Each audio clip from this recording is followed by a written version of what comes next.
Okay.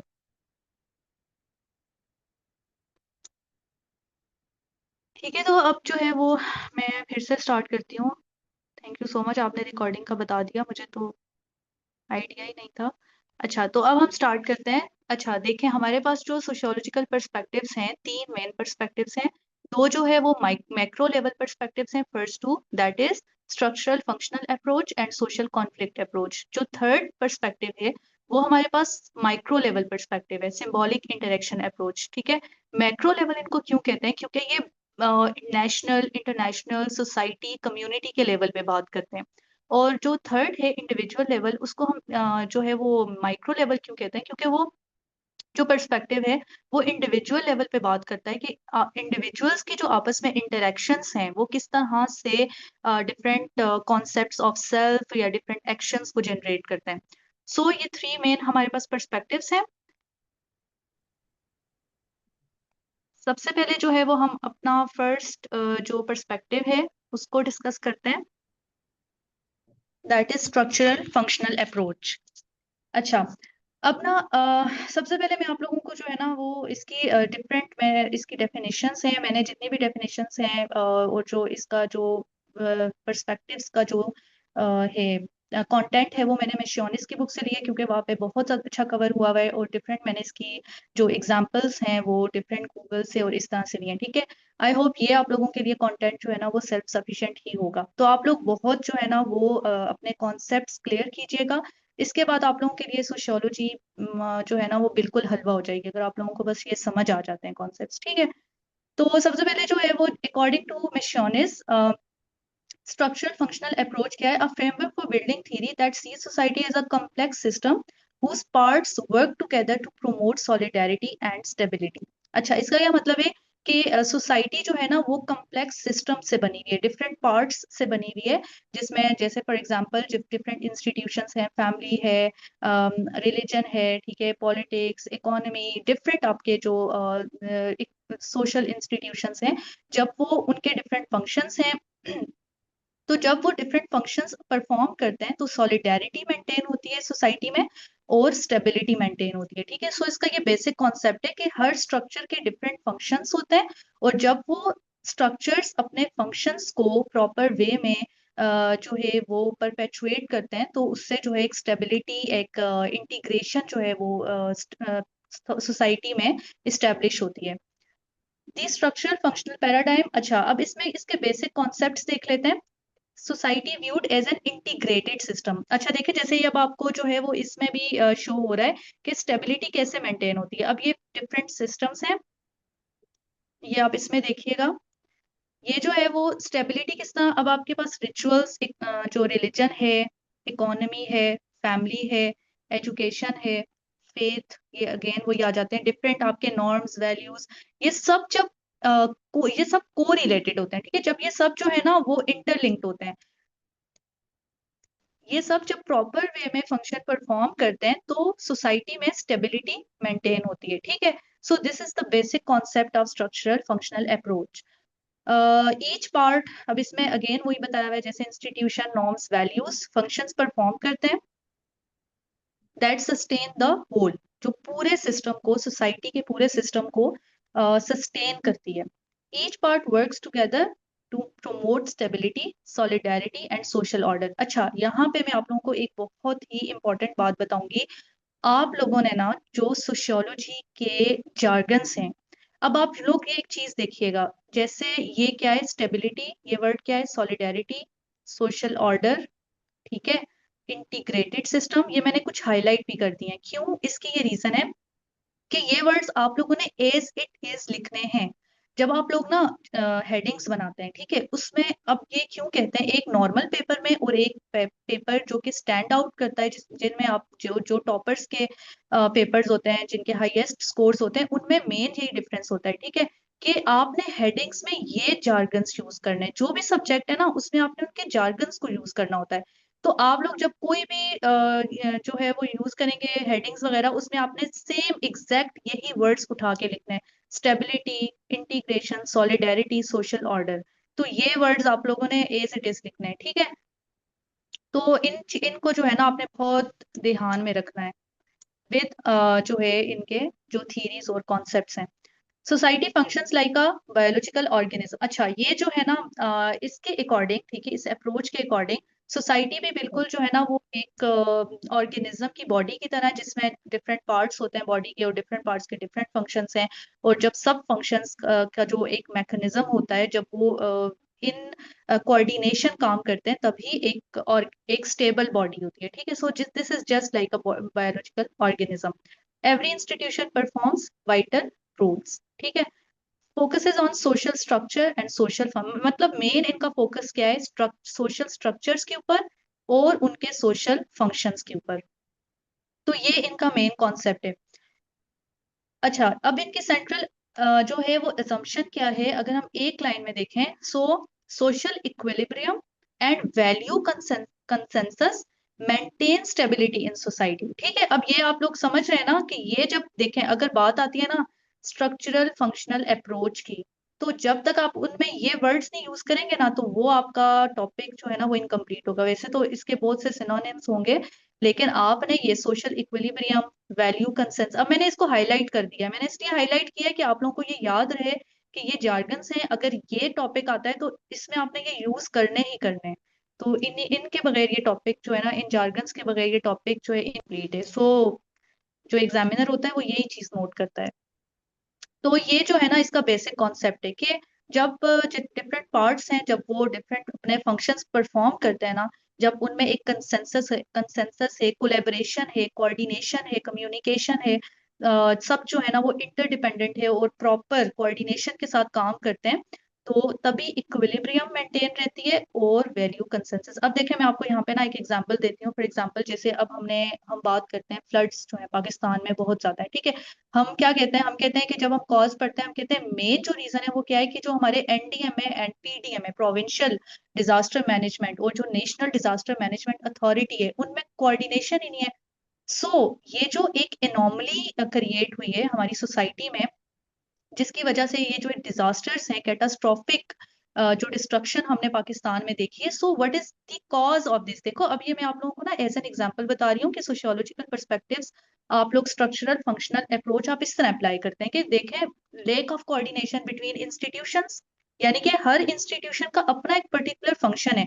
अगर NDA में अपना function perform as an institution अपने रोल्स को प्रॉपर वे में परफॉर्म करती है, और पीडीएम में अपना फंक्शन परफॉर्म करती है, और दोनों की कोऑर्डिनेशन भी बहुत जरूरी है, दोनों आपस में कोऑर्डिनेट करके प्रॉपर प्लानिंग के साथ चलते हैं और प्रॉपर एग्जीक्यूट करते प्लान्स को। ठीक है, मिल के, ये बहुत जरूरी है, क्योंकि ओवरऑल जब आप इंस्टीट्यूशंस में कोऑर्डिनेशन होती है ना, what is called value consensus. ठीक है, वैल्यू कंसेंसस का यही मतलब है कि जब उनमें कंसेंसस है, जब कोऑर्डिनेशन है, पर तो जब वो उससे चलेंगे तो तब ही उसी केस में क्या होगा, सोसाइटी में स्टेबिलिटी होगी।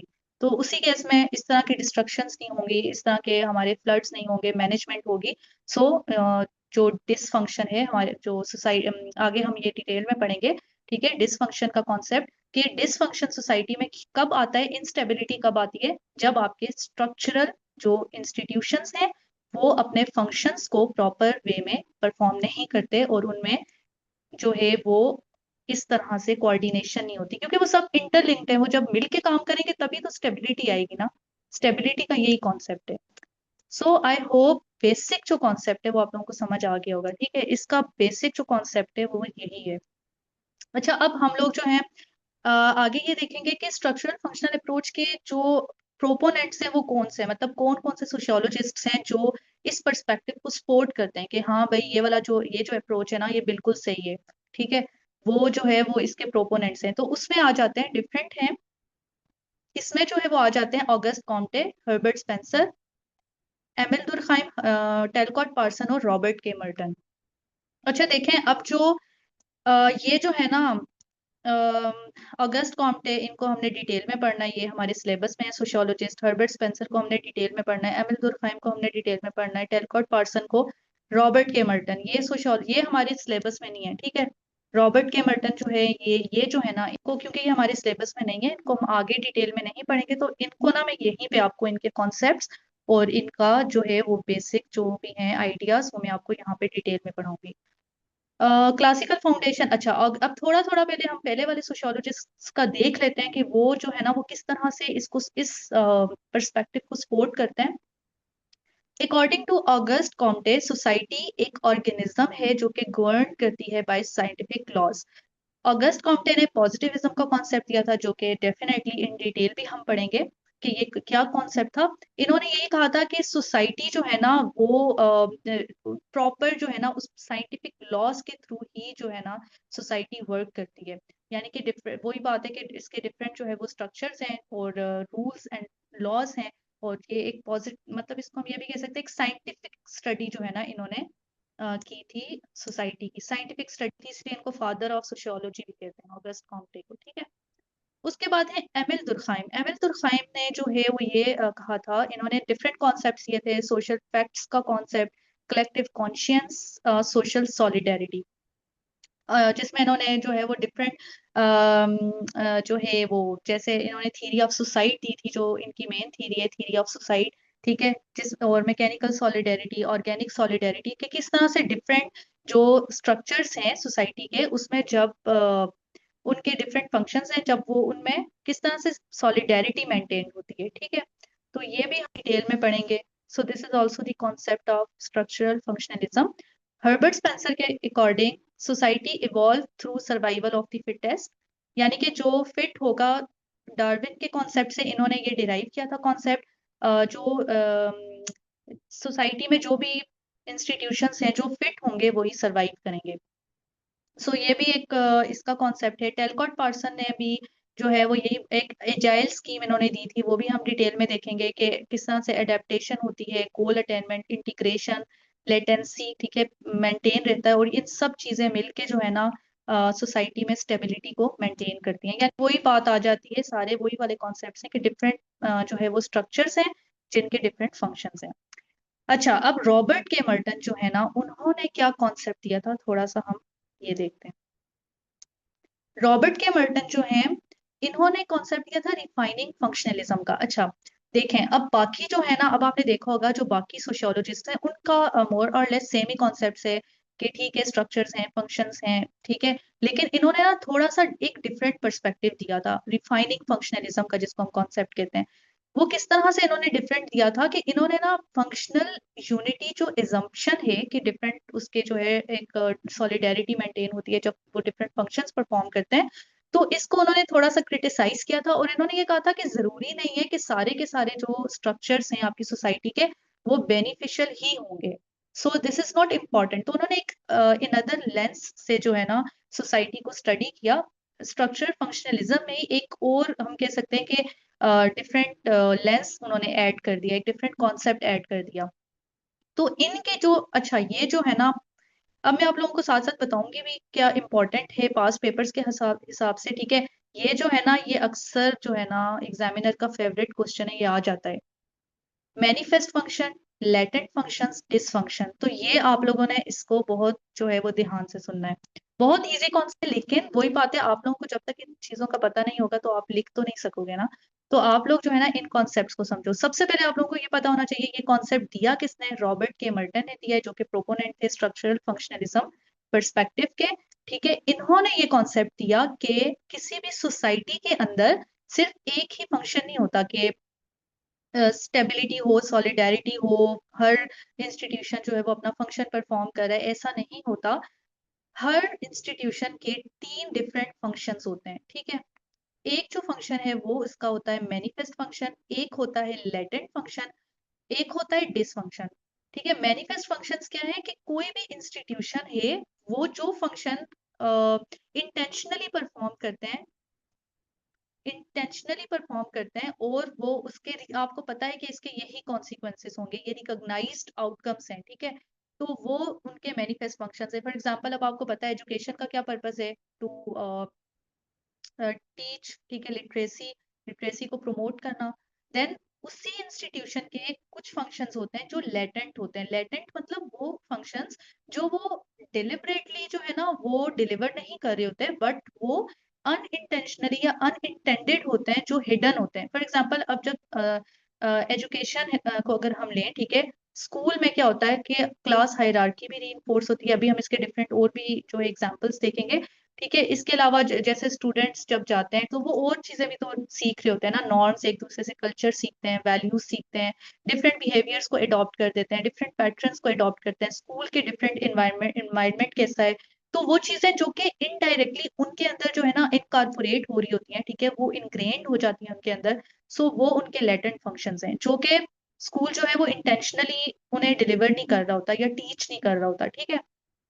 इसी तरह जो है वो, अगर वो जो इंस्टीट्यूशन है अगर वो अपने फंक्शंस को सही परफॉर्म नहीं करेगा, ठीक है, तो उसी इंस्टीट्यूशन की वजह से क्या होगा, डिसफंक्शंस क्रिएट होंगे।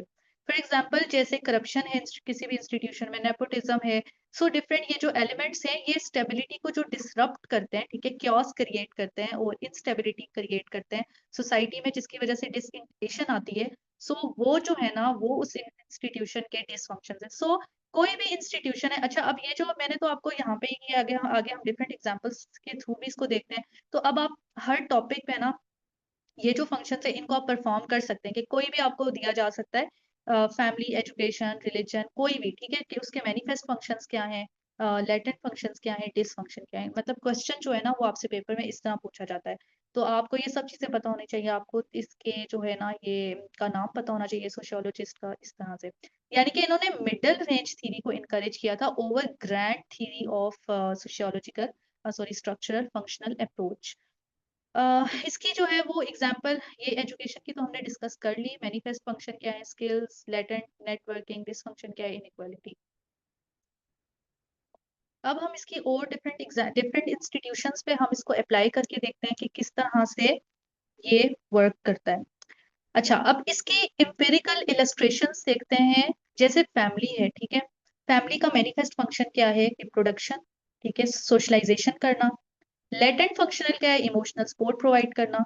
स्टेटस, जाहिर है आपको स्टेटस फॉर एग्जांपल के आपकी जो भी कास्ट है या फिर आपको कोई भी लेगेसी मिली है, ठीक है, अपनी फैमिली से, तो वो चीज जो है वो आगे ट्रांसफॉर्म करना। डिसफंक्शन क्या है, अगर डोमेस्टिक वायलेंस है तो ये फैमिली का डिसफंक्शन है। सिमिलरली एजुकेशन का अगर हम देखें तो स्किल ट्रांसमिशन, ये इसका मैनिफेस्ट फंक्शन है। सोशलाइजेशन करना, कंफॉर्मिटी, कंफॉर्मिटी क्या है, कंफॉर्म करना लॉज के साथ, रूल्स रेगुलेशंस के साथ जो है ना वो एग्री करना और उनको जो है ना अप्लाई करना, उन्हें लर्न करना, जो प्रॉपर देखें अब जैसे रूल रेगुलेशंस प्रॉपर जो है स्कूल में सिखाए जाते हैं। सो आपको सोसाइटी के साथ, अपने रिलीजन के साथ या नॉर्म्स, वैल्यूज, कल्चर्स, जो भी आपका फैमिली वैल्यूज हैं उनसे कंफॉर्म करना, यानी कि उनको जो है ना उनसे कॉन्फ्लिक्चुअल ना होना बल्कि उनकी कंफॉर्मिटी करना, तो ये इसका लेटेंट फंक्शन है। देन डिसफंक्शन क्या होगा, रिप्रोडक्शन ऑफ इनइक्वालिटी, डेफिनेटली जैसे एजुकेशन में भी डिफरेंट, अब आप देखें प्राइवेट स्कूल्स हैं, देन जो है वो गवर्नमेंट स्कूल्स हैं, तो ये डिफरेंट जो है वो इनइक्वालिटी का भी ये कॉन्सेप्ट जो है वो जनरेट करते हैं। रिलीजन में अगर हम देखें तो मैनिफेस्ट फंक्शन क्या होगा, सोशल कोहिजन, ठीक है। लेटेंट फंक्शन क्या है, अच्छा रिलीजन में भी अब वही बात है कि अब जैसे मदरसा सिस्टम आप देख लो और वो सब, उसमें ये चीज जो है वो सिखाई जाती है, ठीक है, कैसे सोशल कोहिजन है, जैसे आप नमाज का कॉन्सेप्ट, जैसे हमारी जो डिफरेंट फेस्टिवल्स हैं, ठीक है, तो वो सारी चीजें हैं, ठीक है, सलाम करना एंड देन उन ओकेजन्स पे मिलना, फैमिली गैदरिंग्स होना, तो ये सब चीजें ये इसके मैनिफेस्ट फंक्शन है। देन लेटेंट फंक्शन भी टू सम एक्सटेंड यही होंगे, ठीक है, कम्युनिटी बिल्डिंग, एक मतलब एक सॉलिडेरिटी जो है ना सोसाइटी में मेंटेन करना, इंटीग्रेशन। उसके बाद जो है वो डिसफंक्शन क्या है, रिलीजियस इंटॉलरेंस एंड रिजिडिटी, ठीक है, टुवर्ड्स अदर रिलीजन्स इंटॉलरेंस भी क्रिएट कर देते हैं टू सम एक्सटेंट, एक्सट्रीमिज्म, ठीक है, और rigidity, this is dysfunction of religion. So I hope कि आप लोगों को ये कॉन्सेप्ट क्लियर हो गया होगा कि ये किस तरह से आप जो है ना वो डिफरेंट इंस्टीट्यूशंस पे अप्लाई कर सकते हैं। सो सिमिलरली आप ना किसी पे भी अप्लाई करें तो ये अब आप लोगों को कॉन्सेप्ट बेसिक क्लियर हो गया है। अब आप लोग सोचें कि किसी भी उसका इंस्टीट्यूशन का क्या मैनिफेस्ट फंक्शन है, लेटेंट डिस फंक्शन है, ठीक है, तो ये इसके मेन कॉन्सेप्ट्स हैं। अगेन मैं इसलिए बार बार री इन्फोर्स कर रही हूँ, ये आप लोगों की फर्स्ट क्लास है, सो दैट आप लोग ना ये चीज आप लोगों को सही याद रहे कि ये चीजें जो है ना आप लोगों ने जार्गन्स बहुत ज्यादा जो है ना इसको यूज करना है। Socialization is a jargon, social cohesion is a jargon, conformity, ये इसके जार्गन्स है, ठीक है। तो ये चीजें आप लोगों ने बहुत ज्यादा इस पे फोकस करना है, ठीक है। अच्छा जी, उसके बाद जो है अब हम मजीद इसी को जो है ना री एम्फेसाइज करते हुए पाकिस्तान की कोई एग्जांपल देख लेते हैं। जैसे देखें, कोई भी फैमिली सिस्टम है, ठीक है, इंश्योर्स वैल्यू। अब हम ना ये स्ट्रक्चरल फंक्शनलिज्म जो है ना उसका उसकी एक एग्जांपल है, ठीक है। अब उसमें जो है ना अब आप देखें कि किस तरह से डिफरेंट जो इंस्टीट्यूशंस है, फैमिली, रिलीजन, एजुकेशन, डिफरेंट जो इंस्टीट्यूशंस है वो किस तरह से इंटरडिपेंडेंट होते हैं। ये जैसे आप इसमें भी देख लो, देखो ये इंटरडिपेंडेंट है, ठीक है। यानी कि देखें, जैसे पहले हम ये वाली एग्जांपल देखते हैं, फिर हम इसको डिस्कस करते हैं। जैसे देखिए, family system ensure value transmission and stability, religious institutions foster moral integration, ठीक है। Then education system sustains occupational roles but may perpetuate inequality. Again ये डिसफंक्शन के कॉन्सेप्ट में आ जाता है। Useful to analyze institutional interdependence and social harmony, यानी कि किसकी बात हो रही है, स्ट्रक्चरल फंक्शनलिस्ट अप्रोच की, कि किस तरह से डिफरेंट इंस्टीट्यूशंस अपना अपना फंक्शन परफॉर्म करते हैं और एक इंडिविजुअल जो होता है। अच्छा, अब मैं आप लोगों को एक चीज बताती हूँ, कभी भी आप सोशियोलॉजी में जब आप किसी की बात करते हैं, आप ये नहीं कहेंगे ह्यूमन बीइंग, आप मैन नहीं बोलेंगे, आप क्या बोलेंगे, आप बोलेंगे इंडिविजुअल। इंडिविजुअल का कॉन्सेप्ट है, ठीक है। आप इंडिविजुअल क्या है, ये जार्गन है अब सोशियोलॉजी का, तो आप इंडिविजुअल का लफ्ज यूज करेंगे, ठीक है। तो ये चीजें जो है ना इनको आपने बहुत ज्यादा माइंड में रखना है। तो ये जो है ना डिफरेंट जो किसी भी इंडिविजुअल की जो सोशलाइजेशन होती है, ठीक है, सोशल इंटीग्रेशन जो होती है सोसाइटी में, तो वो उसमें ये सारे जो स्ट्रक्चर्स हैं ये रोल प्ले करते हैं। और अल्टीमेटली जो एक इंडिविजुअल है वो एक हेल्दी जो है वो बन जाता है, हेल्दी पार्ट ऑफ सोसाइटी, ठीक है। वो इसको क्या कहते हैं, आगे हम डिफरेंट कॉन्सेप्ट्स पढ़ेंगे इनोमी का, एलियनेशन का, ठीक है, जिसमें डिफरेंट क्राइम्स कमिट होते हैं। तो उसमें भी हम देखेंगे कि किस तरह से यही जो इंस्टीट्यूशंस हैं ये अपना रोल सही परफॉर्म नहीं करते और वो जो इंडिविजुअल्स होते हैं ना वो नेगेटिव पाथ्स की तरफ मूव करते हैं, ठीक है। So this is the main perspective of structural functional approach, कि अगर सोशल सॉलिडेरिटी मेंटेन करनी है तो डिफरेंट इंस्टीट्यूशंस को अपना फंक्शन परफॉर्म करना होगा, मैनिफेस्ट फंक्शन और लेटेंट फंक्शन। लेकिन अगर वो ऐसा नहीं करेंगे तो सोसाइटी में क्या होगा, डिसफंक्शन क्रिएट होगा। तो आपने इस तरह बात करनी होती है, ठीक है। जब आप ये लफ्ज यूज करेंगे ना कि मैनिफेस्ट फंक्शन, आप वैसे भी यूज करें ये वाले जो जार्गन से, कि हर स्ट्रक्चर करके मैनिफेस्ट फंक्शन और लेटेंट फंक्शंस होते हैं, अगर वो अपने फंक्शंस परफॉर्म नहीं करेंगे तो सोसाइटी में डिसफंक्शन क्रिएट होगा। तो देखो, अब आप साथ साथ अपनी बात भी कह रहे हो और साथ साथ आप वो मेन उसके कॉन्सेप्ट्स को भी यूज कर रहे हो, नॉर्मल भी आप अपने जो पैराग्राफ्स उनको सब्सटेंशिएट करते हुए आप इन वर्ड्स को यूज करो, ठीक है। सो हम साथ साथ ये भी देख रहे हैं ना कि पेपर को हम साथ लेके चल रहे हैं कि पेपर अटेम्प्ट करने में ना आपने इस तरह से चीजों को यूज करना है। अच्छा, उसके बाद जो है ना अब हम थोड़ा सा इस एग्जाम्पल को डिस्कस कर लेते हैं कि देखें, जैसे ये तो हमने बात कर ली, ठीक है, इंस्टीट्यूशंस की। कोई एक मेन जो है ना, ये हमने जनरल बात की थी, थोड़ा स्पेसिफिक एग्जांपल ले लेते हैं। जैसे बिजनेसेस पे टैक्सेस टू द गवर्नमेंट, ठीक है, government uses taxes to fund school system. यानी कि देखो ना, एक हायरार्की है, एक इंटीग्रेटेड सिस्टम है, एक इंटरडिपेंडेंट सिस्टम है, कि एक चीज, अब एक जो इंस्टीट्यूशन है वो अपना फंक्शन सही परफॉर्म करेगी, तो देन गवर्नमेंट वो टैक्सेस टैक्सेस अगर सही तरह कलेक्ट होंगे तो तभी वो टैक्सेस जो है वो यूज होंगे टू फंड स्कूल सिस्टम, तभी एजुकेशन सिस्टम आपका स्ट्रांग होगा। और जब एजुकेशन सिस्टम स्ट्रांग होगा तो क्या होगा, schools educate people to get jobs, ठीक है। तो क्या होगा, जब लिटरेसी प्रोमोट होगी तो डेफिनेटली फिर जॉब्स क्रिएट होंगी, अपॉर्चुनिटीज क्रिएट होंगी, स्किल्स जनरेट होंगी, जो आप जो स्टूडेंट्स हैं वो स्किलफुल होंगे। Then jobs allow people to spend money at local businesses, ठीक है, जॉब से उनके पास पैसा आएगा, मनी आएगा, देन उस मनी को यूज करके वो अपने लोकल बिजनेसेस क्रिएट कर सकते हैं। जब बिजनेसेस क्रिएट होंगे तो अगेन वही बात है, बिजनेसेस जब होंगे वो फिर वो बिजनेस वो अपने टैक्सेस पे करेंगे, ठीक है, फॉर्मल टैक्सेस को वो पे करेंगे। एक फॉर्मल टैक्सेस होते हैं, एक इनफॉर्मल टैक्सेस होते हैं, ठीक है, ये आप लोगों को पता होगा। So these are economic terms, तो वो फिर अपने टैक्सेस पे करें गवर्नमेंट को,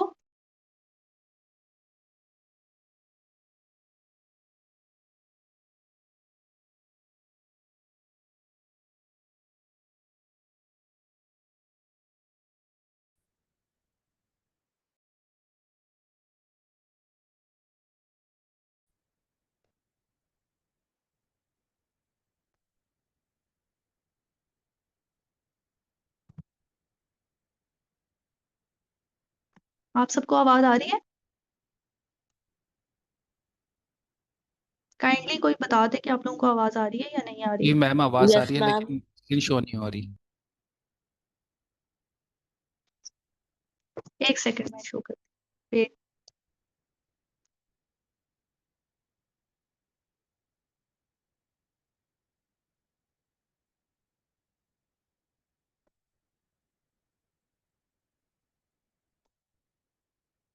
ओके,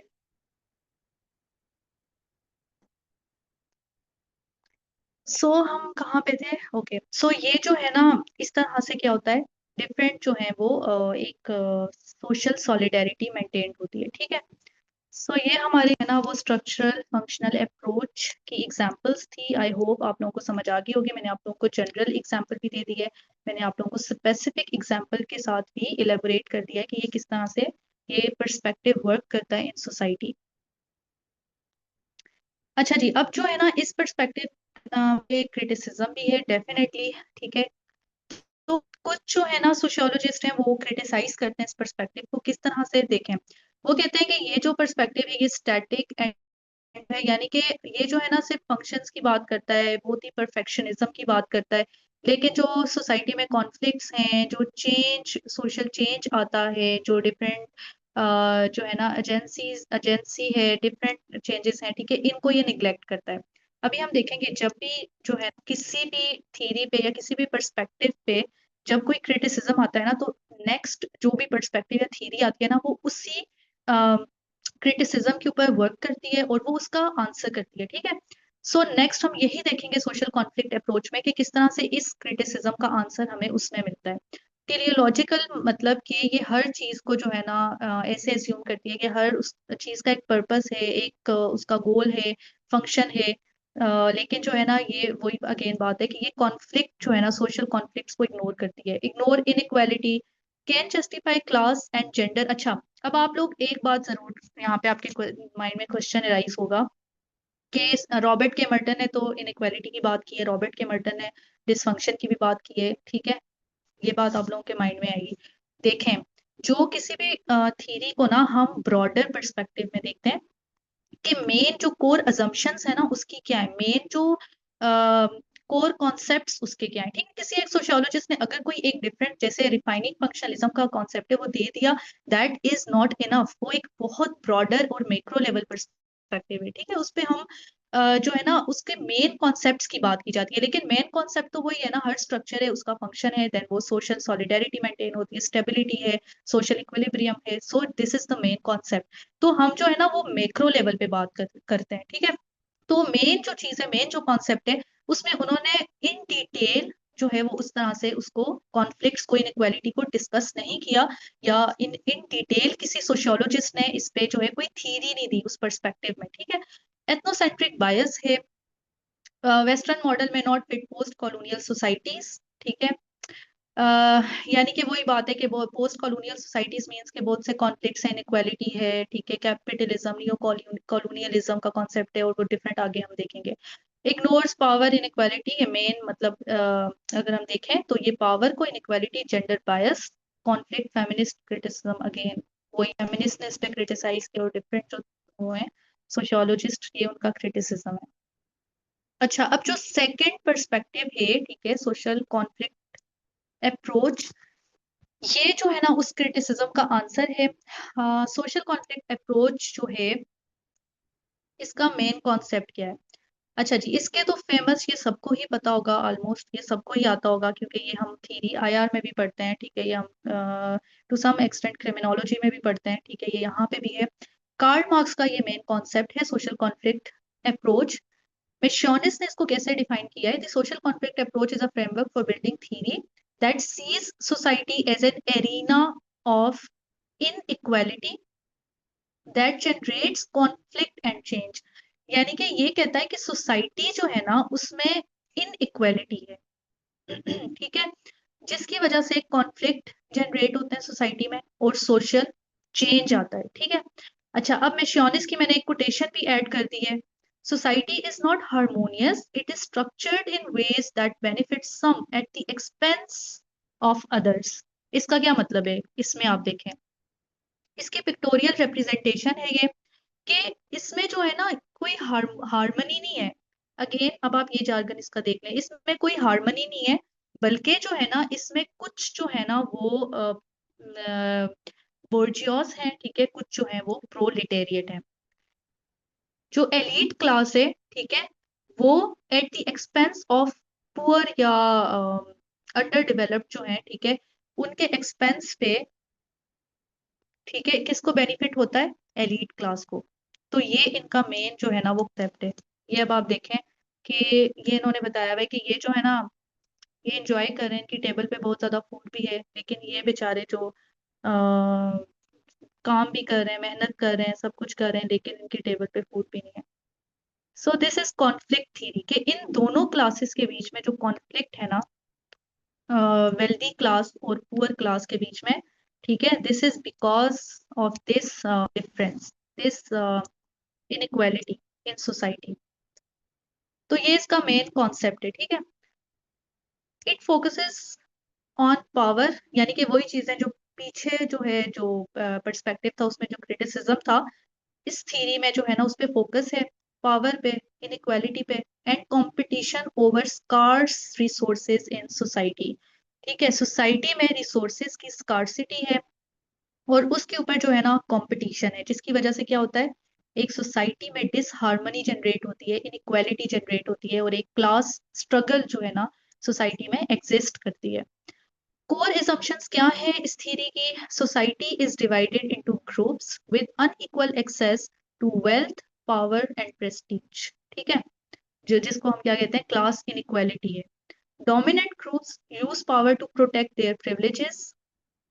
ठीक है, जो डोमिनेंट ग्रुप्स हैं, ठीक है, ये जो डोमिनेंट ग्रुप्स हैं पावर को यूज करते हैं टू प्रोटेक्ट देयर प्रिविलेजेस, जबकि सब ऑर्डिनेट जो ग्रुप्स हैं, ठीक है, सब ऑर्डिनेट जो ग्रुप्स हैं वो स्ट्रगल करते हैं फॉर इक्वालिटी।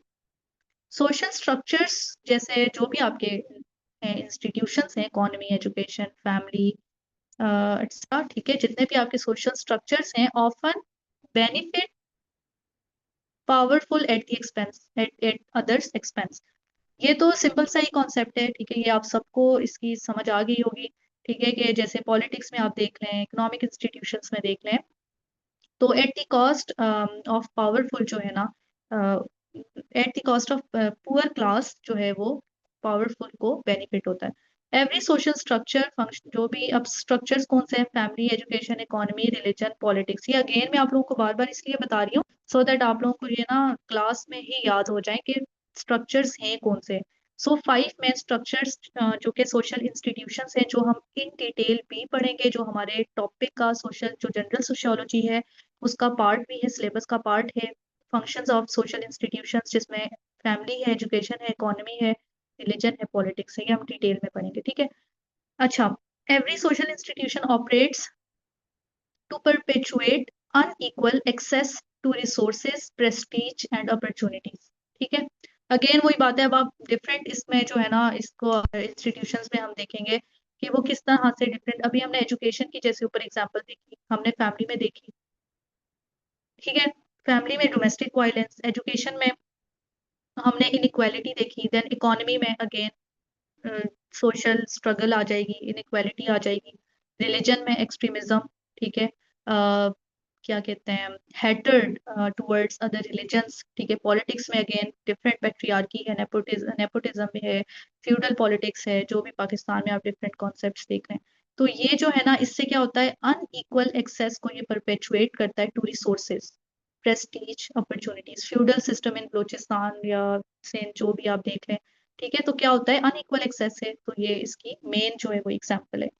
ये अप्रोच इन्वेस्टिगेट्स हाउ क्लास। अच्छा, अब एक चीज बहुत ज्यादा इंपॉर्टेंट है यहाँ पर, ये तो बिल्कुल बेसिक कॉन्सेप्ट है, ठीक है, जो आप सबको पता है, जो है क्लास स्ट्रगल, ठीक है, लेकिन इसमें मजीद जो है ना हम लोग डिफरेंट कॉन्सेप्ट्स पढ़ेंगे, जो है एक तो क्लास स्ट्रगल है, ठीक है, जिसको हम क्या कहते हैं, क्लास इनइक्वालिटी, लेकिन इसी के अंदर डिफरेंट जो थिंकर्स हैं, सोशियोलॉजिस्ट्स हैं, उन्होंने डिफरेंट कॉन्सेप्ट्स दिया, यानी कि इस पर्सपेक्टिव के ही जॉनरा में उन्होंने डिफरेंट कॉन्सेप्ट्स दिए कि सिर्फ क्लास इनइक्वालिटी ही नहीं होती सोसाइटी में, सोसाइटी में जेंडर इनइक्वालिटी भी है, रेस इनइक्वालिटी भी है which is called racism, ethnic inequality भी है, ठीक है, एथनिसिटी की बेस पे भी इनइक्वालिटी एग्जिस्ट करती है।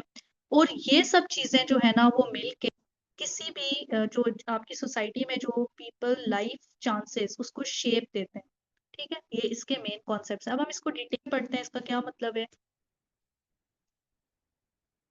सबसे पहले इसके हम देख लेते हैं प्रोपोनेंट्स कौन से हैं। सोशल कॉन्फ्लिक्ट पर्सपेक्टिव के जो प्रोपोनेंट्स हैं वो हैं कार्ल मार्क्स, ठीक है, डब्ल्यू डी बोयस, सी राइट मिल्स। जो कार्ल मार्क्स हैं उनको हम डिटेल में पढ़ेंगे, उनकी थीरीज को हम डिटेल में पढ़ेंगे लेकिन मैंने आपके लिए जो है ना अदर थ्योरिस्ट्स को भी ऐड किया है। देखें मेरा पर्पस क्या है कि आप लोगों का पेपर स्टैंड आउट करना चाहिए, आप लोगों ने वही ट्रेडिशनल और कन्वेंशनल चीजें पेपर में नहीं लिख के आनी, ठीक है, कार्ल मार्क्स का आप लिखा हो, जो जो बाकी जो उसमें मेंशन है सब वही करेंगे, लेकिन आपका पेपर कैसे स्टैंड आउट करेगा, जब आपका पेपर ऐसे स्टैंड आउट करेगा कि आपको उसके अलावा भी आपके पास नॉलेज है, आपको अदर सोशियोलॉजिस्ट का भी पता है, आपको बाकी कॉन्सेप्ट्स का भी पता है, आपको उसमें मॉडर्न डेवलपमेंट्स का भी पता है, आपको हर चीज का पता है, और आप उसको एक पेपर अपने क्वेश्चन को बाकियों से थोड़ा जो है वो डिफरेंट अटेम्प्ट करके आओगे और डिफरेंट चीजें ऐड करके आओगे, सो दैट आप जो है ना पता चले आपके पेपर से कि एक लर्नेड जो है ना स्टूडेंट का ये पेपर है, ठीक है। तो एक जब एग्जामिनर को समझ आ जाती है ना कि भाई स्टूडेंट जो है ना वो लर्नेड है, इसने पढ़ा हुआ है, इसको ग्रिप है अपने सब्जेक्ट के ऊपर, इसको पता है बाकी चीजों का भी, ये वही कन्वेंशनल तरीके से पेपर नहीं अटेम्प्ट करा, तो वो आपको आराम से जो है ना 70+ मार्क्स जो है वो दे देगा, ठीक है। तो इसीलिए हम जो है वो इसमें अदर सोशियोलॉजिस्ट को भी पढ़ेंगे, ठीक है, जैसे डब्ल्यू डी बॉयस, सी राइट मिल्स। अच्छा जी, अब देखें मार्क्स का कॉन्सेप्ट तो वही है जो हमने पढ़ लिया कि क्लास कॉन्फ्लिक्ट है बिटवीन बोर्जियोस जो के ओनर्स हैं एंड प्रोलिटेरिएट्स जो के वर्कर्स हैं। अच्छा, इन दोनों में अक्सर बहुत कंफ्यूजन हो जाती है, मुझे भी हो जाती थी स्टार्ट में कि बोर्जियोस ओनर्स हैं या ये अक्सर जो है ना स्टूडेंट इसको मिक्स भी लिखा। मैं आप लोगों को इसमें एक चीज जो है ना बता देती हूँ, जो आप लोग भी याद रखिएगा, जो मैंने भी अपने माइंड में एक उससे याद रखा था कि देखें वैसे थोड़ी सी फनी है, लेकिन वही बात है कि कोई ना कोई तो हमें अपने माइंड को वो करने के लिए याद रखना पड़ता है ना। देखें अल्फाबेट्स में बी जो है वो पहले आता है, ठीक है, पी अल्फाबेट बाद में आता है, ठीक है। तो बी पहले आता है यानी कि जो अपर क्लास है, पहले आना मतलब अपर क्लास, तो वो क्या है ओनर्स, यानी कि बोर्जियास ओनर्स है। और जो प्रो, वरना क्योंकि ना मैं कंफ्यूज हो जाती थी, प्रो मुझे लगता था प्रो मतलब कि जो रिच हैं जो वेल्दी हैं, लेकिन आपने भी प्रो पे नहीं जाना, जो प्रो है वो, ठीक है क्योंकि पी बाद में आता है, तो ये कौन सी क्लास है, ये वर्कर्स क्लास है। तो ये आप लोग भी ना यहाँ से इस कॉन्सेप्ट को याद रखना, इसको इंटरमिक्स मत करना बोर्जियास और प्रोलिटेरिएट को। तो आप लोगों ने इस यही फॉर्मूला जो है ना याद रख के करना है, पी पहले आता है तो ये अपर क्लास है ओनर्स, प्रोलिटेरिएट पी बाद में आता है तो ये वर्कर्स क्लास है। तो मेन कॉन्सेप्ट कार्ल मार्क्स का यही था कि सोशल क्लास में कॉन्फ्लिक्ट क्यों है, क्योंकि किसी भी हर सोसाइटी में एक अपर क्लास है, बोर्जियोस क्लास है, एक आप लोगों ने इन जार्गन्स, अगर आप कार्ल मार्क्स का कॉन्सेप्ट यूज कर रहे हैं सोशल कॉन्फ्लिक्ट का ना, अगर आप इन दोनों कॉन्सेप्ट इन दोनों के नेम्स यूज नहीं करते ना, बोर्जियस और प्रोलिटेरिएट, इट मीन्स कि आपको अपने सब्जेक्ट के ऊपर ग्रिप ही नहीं है, इट मीन्स कि आप जो है ना आप लोग सही प्रिपरेशन नहीं करके आए। तो कार्ल मार्क्स का जब सोशल कॉन्फ्लिक्ट पर्सपेक्टिव, जहाँ क्योंकि ये आपने आईआर में भी जो है ना इसको करना होता है, तो जहां भी आप लोग ये कॉन्सेप्ट यूज करेंगे सोशल कॉन्फ्लिक्ट, ठीक है, तो वहां पे ना आप लोग ये वाले दोनों वर्ड्स इनके यूज करेंगे कि सोशल कॉन्फ्लिक्ट क्या है, क्लास कॉन्फ्लिक्ट है, क्लास में स्ट्रगल है between two classes, bourgeois class which is the owner class and proletariat class which is the working class. I hope it's clear to everyone.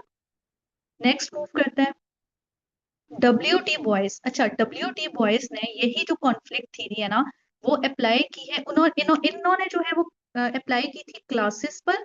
ये classes है ना अपर class lower class, class को भी हम detail में पढ़ेंगे, different classes होती हैं, upper upper class, lower upper class, middle class, ठीक है। So this is classes, upper class and lower class. तो इन्होंने तो क्लास का कॉन्सेप्ट दिया जिसकी वजह से कॉन्फ्लिक्ट है, उसी कॉन्फ्लिक्ट थ्योरी को उन्होंने अप्लाई किया थ्योरी को उन्होंने किस पे अप्लाई किया? रेशियल कॉन्सेप्ट पे।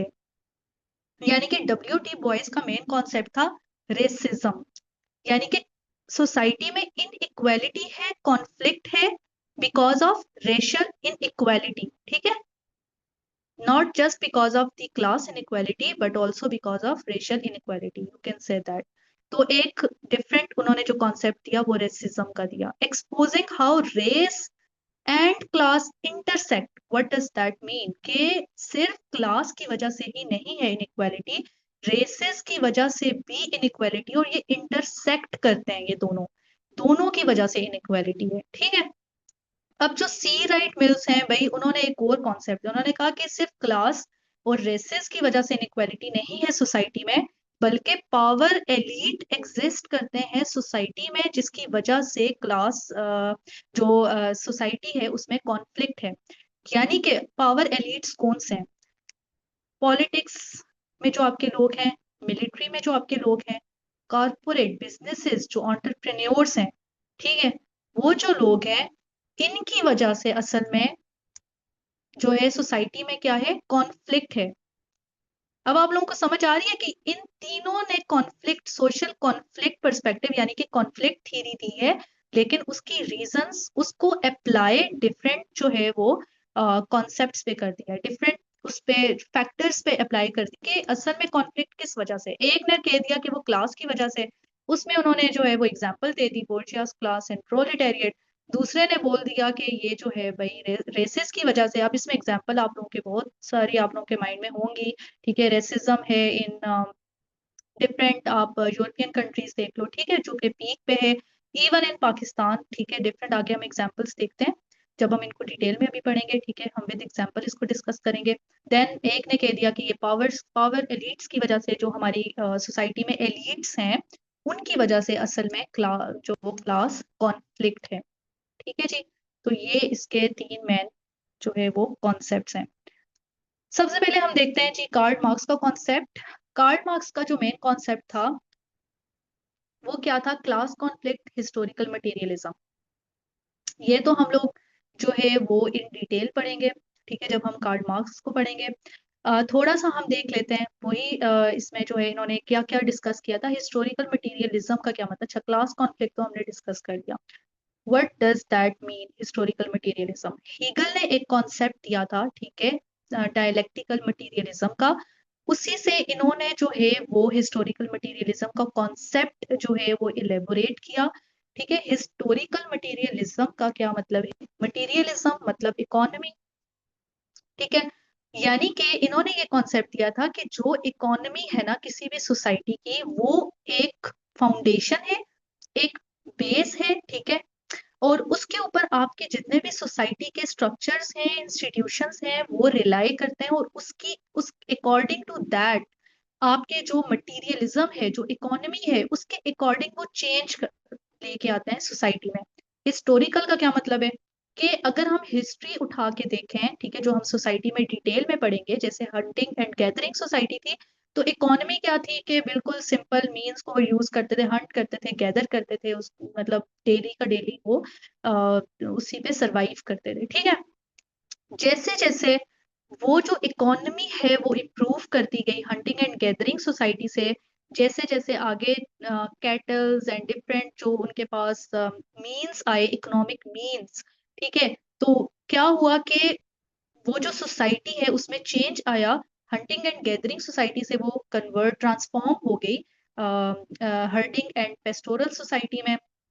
देन जब उनका और ज्यादा फार्म का कॉन्सेप्ट आ गया, डिफरेंट आगे हम देखेंगे कि जैसे ट्रैक्टर्स और डिफरेंट इंजन्स एंड एटसेट्रा, ठीक है, जो भी यानी कि इकोनॉमिक मींस, ठीक है, इकोनॉमिक रिसोर्सेज जैसे जैसे डेवलप हुए, यानी कि मटेरियलिज्म जो बेसिक इंफ्रास्ट्रक्चर होता है सोसाइटी का, वो जैसे जैसे डेवलप हुआ, जैसे जैसे इकोनॉमिक मींस डेवलप हुए, तो हिस्ट्री यानी कि हिस्ट्री मतलब सोसाइटी जो है उसकी हिस्ट्री में चेंज आया, और वो भी हंटिंग एंड गैदरिंग से herding and pastoral society, then agriculture society, then industrial, then post industrial, ठीक है। तो ये जो इनका मेन कॉन्सेप्ट है ना, वो ये हिस्टोरिकल मटेरियलिज्म का, कि यानी कि मटेरियलिज्म की बेस पे हिस्ट्री चेंज होती है सोसाइटी की, एक सोसाइटी में चेंज आता है जब इकोनॉमी में चेंज आता है। अब आप देखें, अभी जितनी भी एडवांसमेंट हो रही है, डेवलपमेंट हो रही है, इकोनॉमी में ही हो रही है ना, ठीक है। डिफरेंट टेक्नोलॉजीज आ गई हैं, सब कुछ, और जैसे जैसे न्यू टेक्नोलॉजी आती है, एक रेवोल्यूशन आती है, और आपकी पूरी सोसाइटी का जो स्ट्रक्चर है वो चेंज हो जाता है, आपकी फैमिली चेंज हो जाती, फैमिली की चीजें चेंज हो जाती हैं। इवन लोगों के माइंड सेट्स चेंज हो जाते हैं, ठीक है। जैसे अब सोशल मीडिया है, एटसेट्रा, रिलीजन के भी इवन उसमें भी चेंज आता है, हर चीज में चेंज आता है, कुछ भी स्टैटिक नहीं रहता, ठीक है। तो एक सोशल मोबिलिटी होती है, एक सोशल चेंज जो है ना, वो कांस्टेंट होता है, जस्ट बिकॉज ऑफ दिस। तो ये इनका मेन कॉन्सेप्ट था।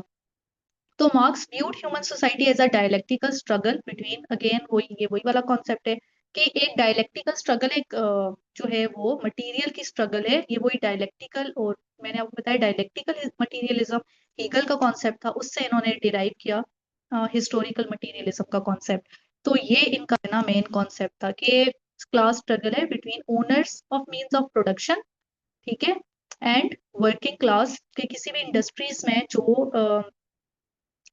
वर्किंग क्लास है, उनके दरमियान, और जो उनके ओनर्स है उनके दरमियान में एक स्ट्रगल है, ठीक है जी। इकोनॉमिक बेस, अब ये वही बात है कि इकोनॉमी जो है वो एक बेस है, इंफ्रास्ट्रक्चर है, जो कि आपकी सोसाइटी का के सुपर स्ट्रक्चर को डिटरमिन करती है। यानी कि सुपर स्ट्रक्चर क्या है? Institutions, values, ideologies.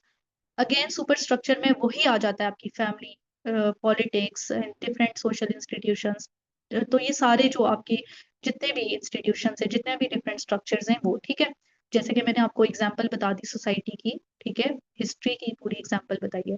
सो ये इनका बेसिक कॉन्सेप्ट था।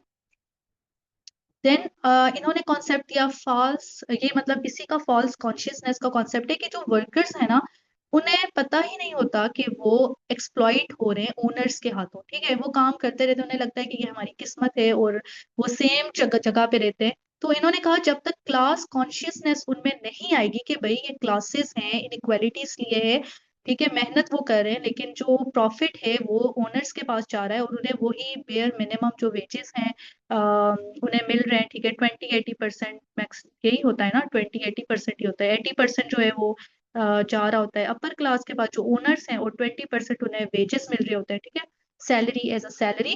तो जब तक क्लास कॉन्शियसनेस नहीं आएगी, तब तक जो है ना रेवोल्यूशन नहीं आएगी। जितने हम हिस्ट्री में भी हम देखते हैं ना, जब जब French revolution and Russian revolution, और वो कौन सी है, डिफरेंट रेवोल्यूशंस कब आई थी? जब जो है वो अ, आई थी जब उनमें क्लास कॉन्शियसनेस जनरेट हुई थी। ये इसमें हम पढ़ते हैं, मेरे माइंड से स्किप हो गया है। कौन सी रेवोल्यूशन आई थी रशिया में? तो मेरे माइंड आईआर में हम पढ़ते हैं, मुझे मेरे माइंड से निकल गया है। तो जब उनमें क्लास कॉन्शियसनेस आई थी ना लेबर्स में, तो उन्होंने प्रोटेस्ट स्टार्ट किए थे, और वो सारा जो है ना हुआ था, जिसके बाद एक बहुत बड़ी रेवोल्यूशन। मेरे माइंड से वो एग्जैक्टली स्किप हो गया, मैं आप लोगों को बताती। तो ये चीज जो है ना, ये कार्ल का कॉन्सेप्ट था कि अगर जब तक क्लास कॉन्शियसनेस नहीं आएगी ना, तो तब तक रेवोल्यूशन नहीं आ सकती। मतलब आप देखें कि कितने बड़े फिलोसोफर थे कि इन्होंने जो कॉन्सेप्ट दिया, और उसके बाद मतलब वो चीज हुई भी, ठीक है। हम इसकी प्रैक्टिकल एग्जांपल्स भी देखते हैं, अगर हम हिस्ट्री उठा के देखें, तो हमें इसकी बहुत सारी प्रैक्टिकल्स जो है वो एग्जांपल्स नजर आती हैं कि वाकई जब उनमें जो लेबर क्लास थी, जब उनमें क्लास कॉन्शियसनेस जो है वो उसका जो क्लास कॉन्शियसनेस जब उनमें वो जनरेट हुआ, तो उसके बाद जो है ना उन्होंने प्रोटेस्ट किए, देन अपर क्लास को चैलेंज किया, और फिर रेवोल्यूशन आई है। तो अभी भी हम ये देख रहे हैं, अभी रिसेंटली हुआ है, जैसे अब बांग्लादेश में भी आप देखो, बांग्लादेश की भी एग्जांपल आप देखो, पे भी ये हुआ है, ठीक है। किस तरह से शेख हसीना जो है वो उनको उन्होंने किया, ठीक है, ये सारा। तो ये चीज है कि फॉल्स कॉन्शियसनेस है। तो जब तक क्लास कॉन्शियसनेस नहीं आएगी, तब तक रेवोल्यूशन नहीं आएगी। तो ये जो है ना मेन कॉन्सेप्ट था। अच्छा, आप जैसे पाकिस्तान की एग्जांपल देखते हैं, इन पाकिस्तान फ्यूडल जो स्ट्रक्चर है, ठीक है, landed elites control both agri, अच्छा एग्रीकल्चर, ये तो आप लोगों को सबको ही पता है, कितनी लैंड रिफॉर्म्स पाकिस्तान में लाने की कोशिश की गई है अयूब खान के एरा में, ठीक है, ज़ियाउल हक के एरा में, बट वहाँ उसमें कोई नहीं आई, क्यों? Just because of Pakistan so called feudal structure, ठीक है, जो इसमें जो है वो रिफॉर्म्स नहीं आने देते। तो ये जो है ना, ये एक बहुत बड़ी एग्जांपल है क्लास कॉन्फ्लिक्ट की, ठीक है, जिसकी वजह से क्लास कॉन्फ्लिक्ट है। ये भी क्लास हायरार्की को री करता है, जो कि लिमिट करती है रूरल मोबिलिटी को। अब आप लोग देखो ना बलूचिस्तान में, सिंध में, मतलब वो लोग क्यों उनकी अपर मोबिलिटी नहीं होती, सोशल मोबिलिटी, इस वजह से, ठीक है, वो होने ही नहीं देते। ठीक है, वो ये चीज जो है ना उनको एजुकेट होने देते हैं, ना जो है वो उनको और चीज आगे जाने देते हैं। तो वो एक जो ये कॉन्सेप्ट है फॉल्स कॉन्शियसनेस का, क्योंकि उनको लगता है बस यही हमारी किस्मत है, तो जिसकी वजह सेम जगह पे सेम जगह पे ही है वो, ठीक है, इतने अरसे से। The persistence of bonded labour in Sindh and Punjab, ठीक है, ये एक एग्जाम्पल है। ये भी एग्जाम्पलीफाई करता है Karl Marx notion of economic exploitation under a capitalist feudal hybrid. This is main concept of Karl Marx. Next हम देखते हैं जी, डब्ल्यू डी बॉयस जो है, इनका क्या कॉन्सेप्ट था। अच्छा जी, इन्होंने ये कहा था कि डब्ल्यू डी बॉयस ने रेशियल स्ट्रेटिफिकेशन जो है ना सोसाइटी में एग्जिस्ट करती है, ठीक है, integrated racial stratification into conflict theory, यानी कि अब कॉन्फ्लिक्ट थ्योरी में ही इन्होंने एक और कॉन्सेप्ट को इंटीग्रेट कर दिया, that is racial stratification. What is stratification? Stratification means inequality. तो अगेन जो है वो मैं आप लोगों को जो है यहाँ पे री इन्फोर्स करूंगी कि ये वाला जो वर्ड है रेशियल स्ट्रेटिफिकेशन, ठीक है, ये आप लोगों ने याद रखना है। सोशल स्ट्रेटिफिकेशन ये जो है ना सोशियोलॉजी का जार्गन है, तो स्ट्रेटिफिकेशन के, अब आप लोग इनइक्वालिटी की जगह अगर आप लोग ये वर्ड चूज करोगे तो आप लोग सोचो आप लोग का पेपर कितना स्टैंड आउट करेगा, ठीक है। तो रेशियल स्ट्रेटिफिकेशन है जिसकी वजह से कॉन्फ्लिक्ट है सोसाइटी में, showing how race intersects with class. The idea of double consciousness explains the internal conflict of marginalized groups navigating dominant. अच्छा, देखें इसमें अब इन्होंने अगेन वही बात की हुई है जो एंटोनियो ग्रैमशीज का, ये मैं आप लोगों को उसका बता रही हूँ, ठीक है, आईआर का जो कॉन्सेप्ट है, एंटोनियो ग्रैमशीज ने कॉन्सेप्ट दिया था। एंटोनियो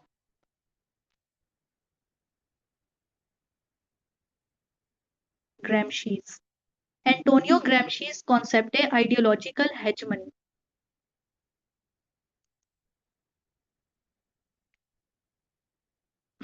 आइडियोलॉजी आप लोग लिख लें, ये आप लोग अगर किसी का आईआर है सब्जेक्ट तो वो आईआर में भी यूज कर सकते हैं। देखें जो इसमें इन्होंने ये बोला था एंटोनियो ग्रैमशी ने आइडियोलॉजिकल हेजमनी के कॉन्सेप्ट में कि जो डोमिनेंट आइडियोलॉजी है ना, ठीक है, उसकी हेजमनी है, ठीक है, और वो सप्रेस करती है बाकी आइडियोलॉजीज को। फॉर एग्जांपल अगर हम जो है लिबरलिस्ट आइडियोलॉजी देखते हैं, ठीक है, इसको हम अप्लाई करते हैं लिबरलिस्ट आइडियोलॉजी पे, तो अब आप देखो कि लिबरलिस्ट आइडियोलॉजी जो है वो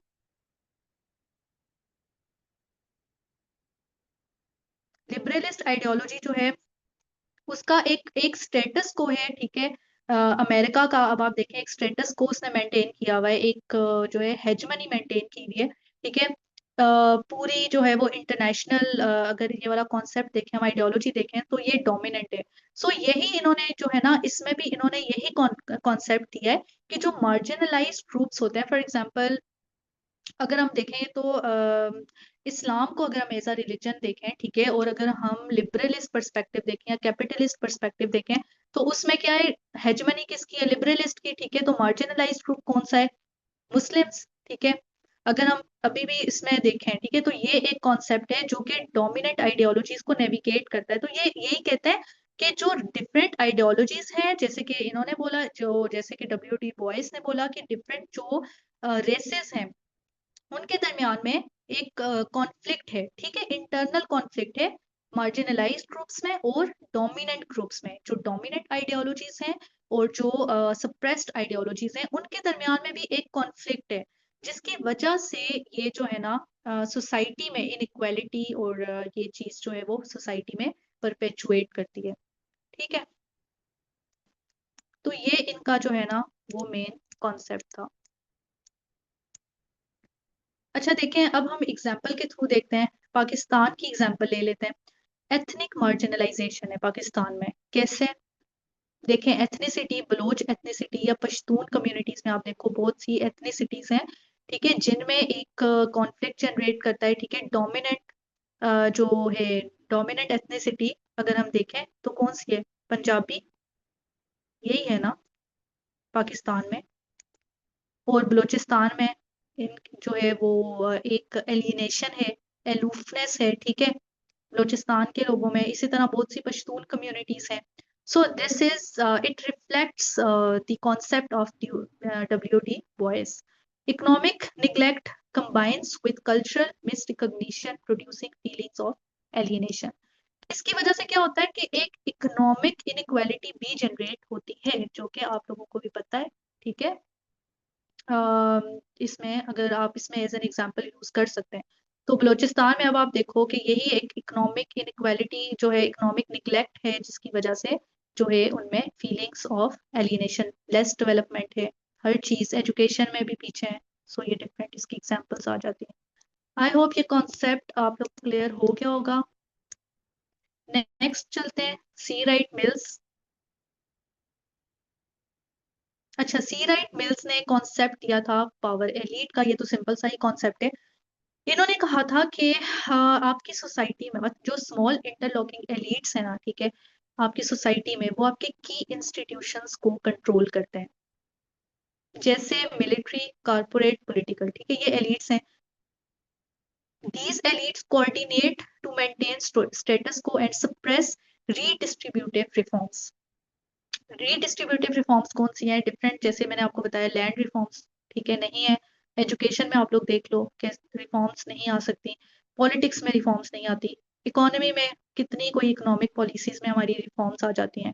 सो ये भी एक एग्जाम्पल है, ठीक है, बेटर फैक्ट है कि सोसाइटी में अगर इनइक्वालिटी है, अगर आपकी सोसाइटी में एक इनॉमली है, एक डिसऑर्डर है, एक डिसइंटीग्रेशन है, ठीक है, अगर सोशल सॉलिडेरिटी नहीं है, सोशल कोहिजन नहीं है, तो उसकी सबसे बड़ी रीजन जो है वो यही है, आपकी सोसाइटी में पावर एलिट्स हैं जो सोशल चेंज या रिफॉर्म्स जो है ना उनको इम्प्लीमेंट नहीं होने देते, जिसकी वजह से इम्प्लीमेंटेशन नहीं होती और क्लास में कॉन्फ्लिक्ट्स जनरेट होते हैं। ठीक है जी। अभी आपने देख, अब पाकिस्तान की ये सबसे बेस्ट एग्जांपल है, ठीक है। अब आप लोग देख लो कि जो कॉमन पीपल हैं, एक इनइक्वालिटी है among common people and upper class, जो भी पॉलिटिक्स और एक्सेट्रा। तो ये इसकी जो है ना एग्जाम्पल है। तो जहां पे भी ये कॉन्सेप्ट आता है ना, आप ये जो है ना सी राइट मिल्स के इस कॉन्सेप्ट को अप्लाई करते हैं। मैं आप लोगों को थोड़ा सा ना यहाँ पे बताती हूँ, थोड़ा सा हम लोग नेक्स्ट मूव करने से पहले मैं आप लोगों को, क्योंकि आप लोगों में बहुत से ऐसे स्टूडेंट्स होंगे जो स्क्रैच से तैयारी कर रहे होंगे, बहुत से ऐसे स्टूडेंट्स होंगे जिन्होंने पेपर भी नहीं अटेम्प्ट किए होंगे, ठीक है। तो थोड़ा सा ना आप लोगों को मैं यहाँ पे बताती हूँ पेपर में आप लोग इसको कैसे अप्लाई करोगे, ठीक है।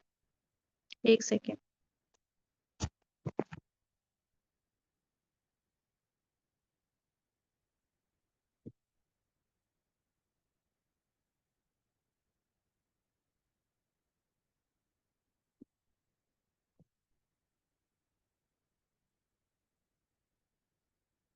अच्छा देखें, आप लोग ना देखें जहां पे भी आप लोगों ने ना ये थीरीज अगर आप लोगों की फिंगर टिप्स पे होंगी ना, ठीक है, जब आप लोग क्वेश्चन अटेम्प्ट करोगे तो ये आप लोगों के माइंड में आ जाएंगी, ठीक है। फॉर एग्जाम्पल कैसे आपके माइंड में आएंगी? देखें, अगर आप ना कहीं पे भी ये आता है, आप ना कोई भी आपके पास टॉपिक है, उसकी ना मिसाल के तौर पे मैं आप लोगों को बताती हूँ, अगर आप लोगों को कॉन्सेप्ट आ जाता है पॉवर्टी, फॉर एग्जाम्पल पॉवर्टी, ठीक है, एक सोशल प्रॉब्लम है, तो आप लोगों को ना आता है पॉवर्टी की पाकिस्तान में कॉजेज क्या है। अच्छा, अब देखें, आप लोग ना कॉजेज में इन सारे जो मैंने आपको थ्योरीज बताए ना, अब ये जो पर्सपेक्टिव्स बताए, इनको आप कैसे अप्लाई करोगे? आप ना उन्हीं कॉजेज में एक आप जैसे कॉज बता सकते हैं, ठीक है, कि पॉवर्टी की रीजन क्या है, कि इनइक्वालिटी है या क्लास कॉन्फ्लिक्ट है between upper class and lower class, ठीक है। आगे आप डालोगे, आप लिखोगे इनइक्वालिटी, इनइक्वालिटी फर्स्ट कॉज, आप लिख, फॉर एग्जाम्पल आप पहली कॉज लिखते हो इनइक्वालिटी, पहले आप इस तरह लिख लोगे, परपेचुएशन पहली कॉज है, सॉरी ये पेन मेरा भी सही नहीं लिख रहा, लेकिन मैं बोल रही हूँ, आप लोग काइंडली इसको ना नोट डाउन कर लें सो दैट आप लोग को समझ आ जाए। आप लोग लिखोगे परपेचुएशन ऑफ इनइक्वालिटी अमंग, जैसे कि मैंने आप लोगों को बताया था जार्गन्स यूज करोगे तो वो आप लोगों को एक्स्ट्रा मार्क्स देगा। अब आप लिखोगे अमंग नहीं, बिटवीन बोर्जियोस बोर्जियोस एंड प्रोलिटेरियट्स। ठीक है, ये अब आप लोगों की सेल्फ एक्सप्लेनेटरी हेडिंग बन गई। परपेचुएशन ऑफ इनइक्वालिटी, पहली कॉज क्या है जी, पॉवर्टी की। Perpetuation of inequality between bourgeois and proletariat, आगे आप डालोगे सेमीकॉलन। ठीक है, सेमीकॉलन। देन आप लिखोगे, सेमीकॉलन के बाद लिखोगे, आप लोग ये पेज पे काइंडली लिख लें, आप लोग थोड़ा नीट करके लिख लें, आप लोगों को ताकि सही समझ आ जाए। सेमीकॉलन के बाद आप लोग लिखेंगे social conflict perspective perspective of Karl Marx. Karl Marx, देखें कितनी फिट और जबरदस्त आप लोगों की हेडिंग बनी है। आप लोगों ने सिंपल नहीं बोला कि भाई पॉवर्टी की कॉज क्या है, इनइक्वालिटी।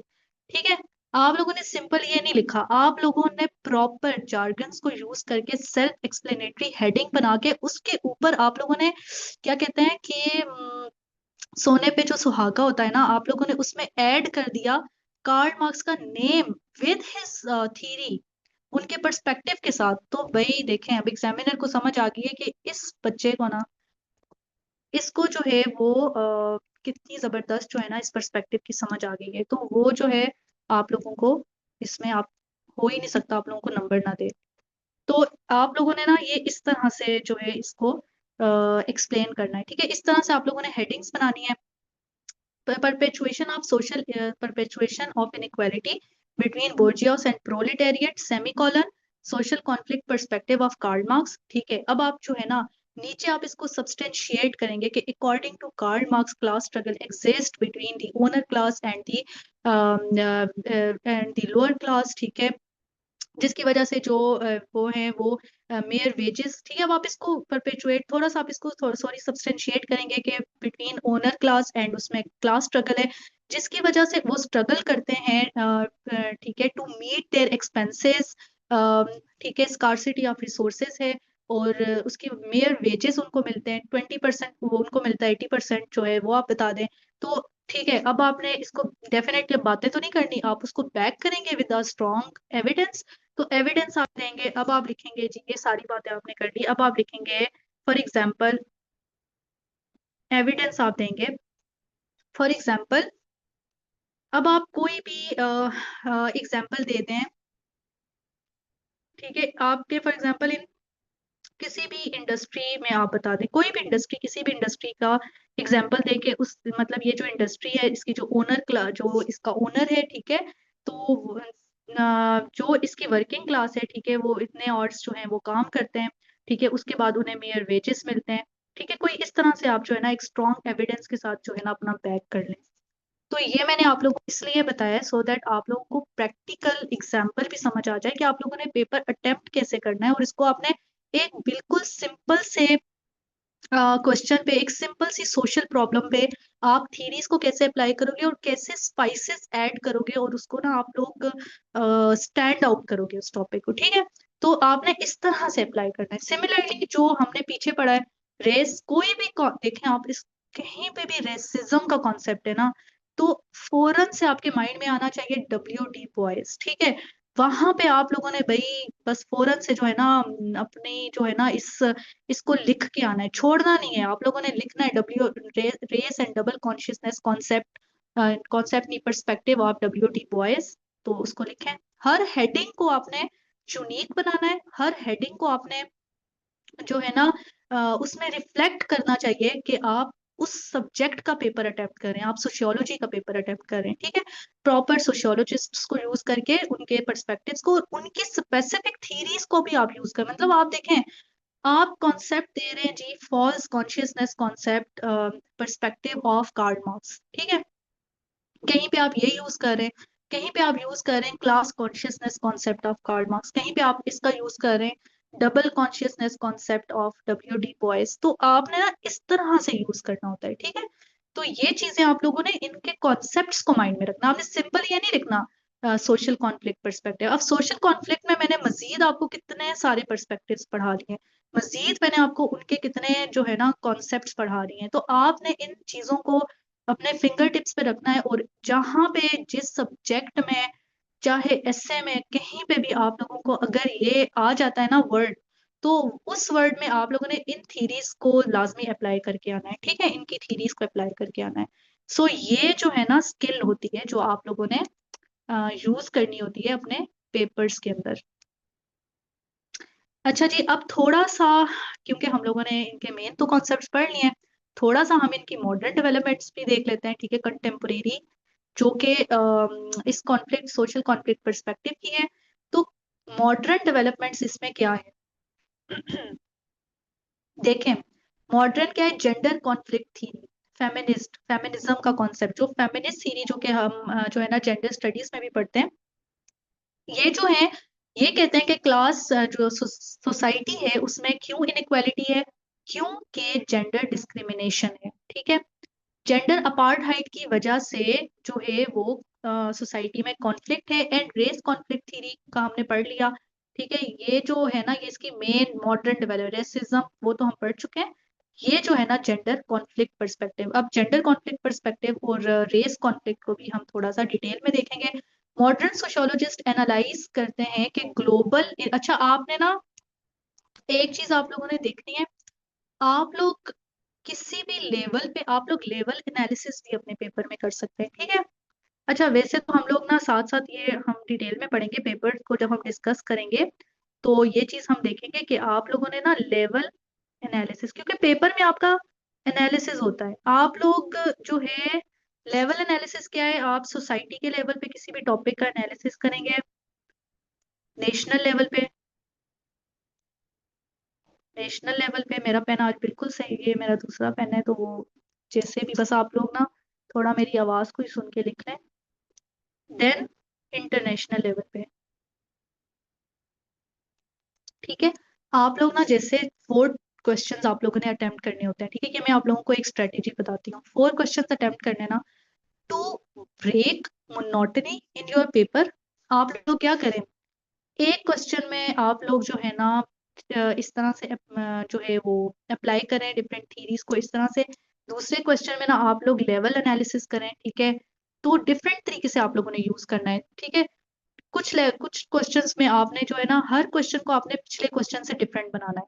तो आप लोग जब हर क्वेश्चन को डिफरेंट तरीके से वो करेंगे ना, different attempting paper attempting techniques भी मैं आप लोगों को सिखाऊंगी, वो भी मैं आप लोगों को बताऊंगी कि एक ही पेपर में 4 क्वेश्चंस में 4 डिफरेंट टेक्निक्स आप लोगों ने अप्लाई करनी है, सो दैट आपका पूरा पेपर मोनोटोनस ना लगे। तो आप लोगों ने ये भी एक चीज जो है ना अपने पेपर्स में अप्लाई करनी है।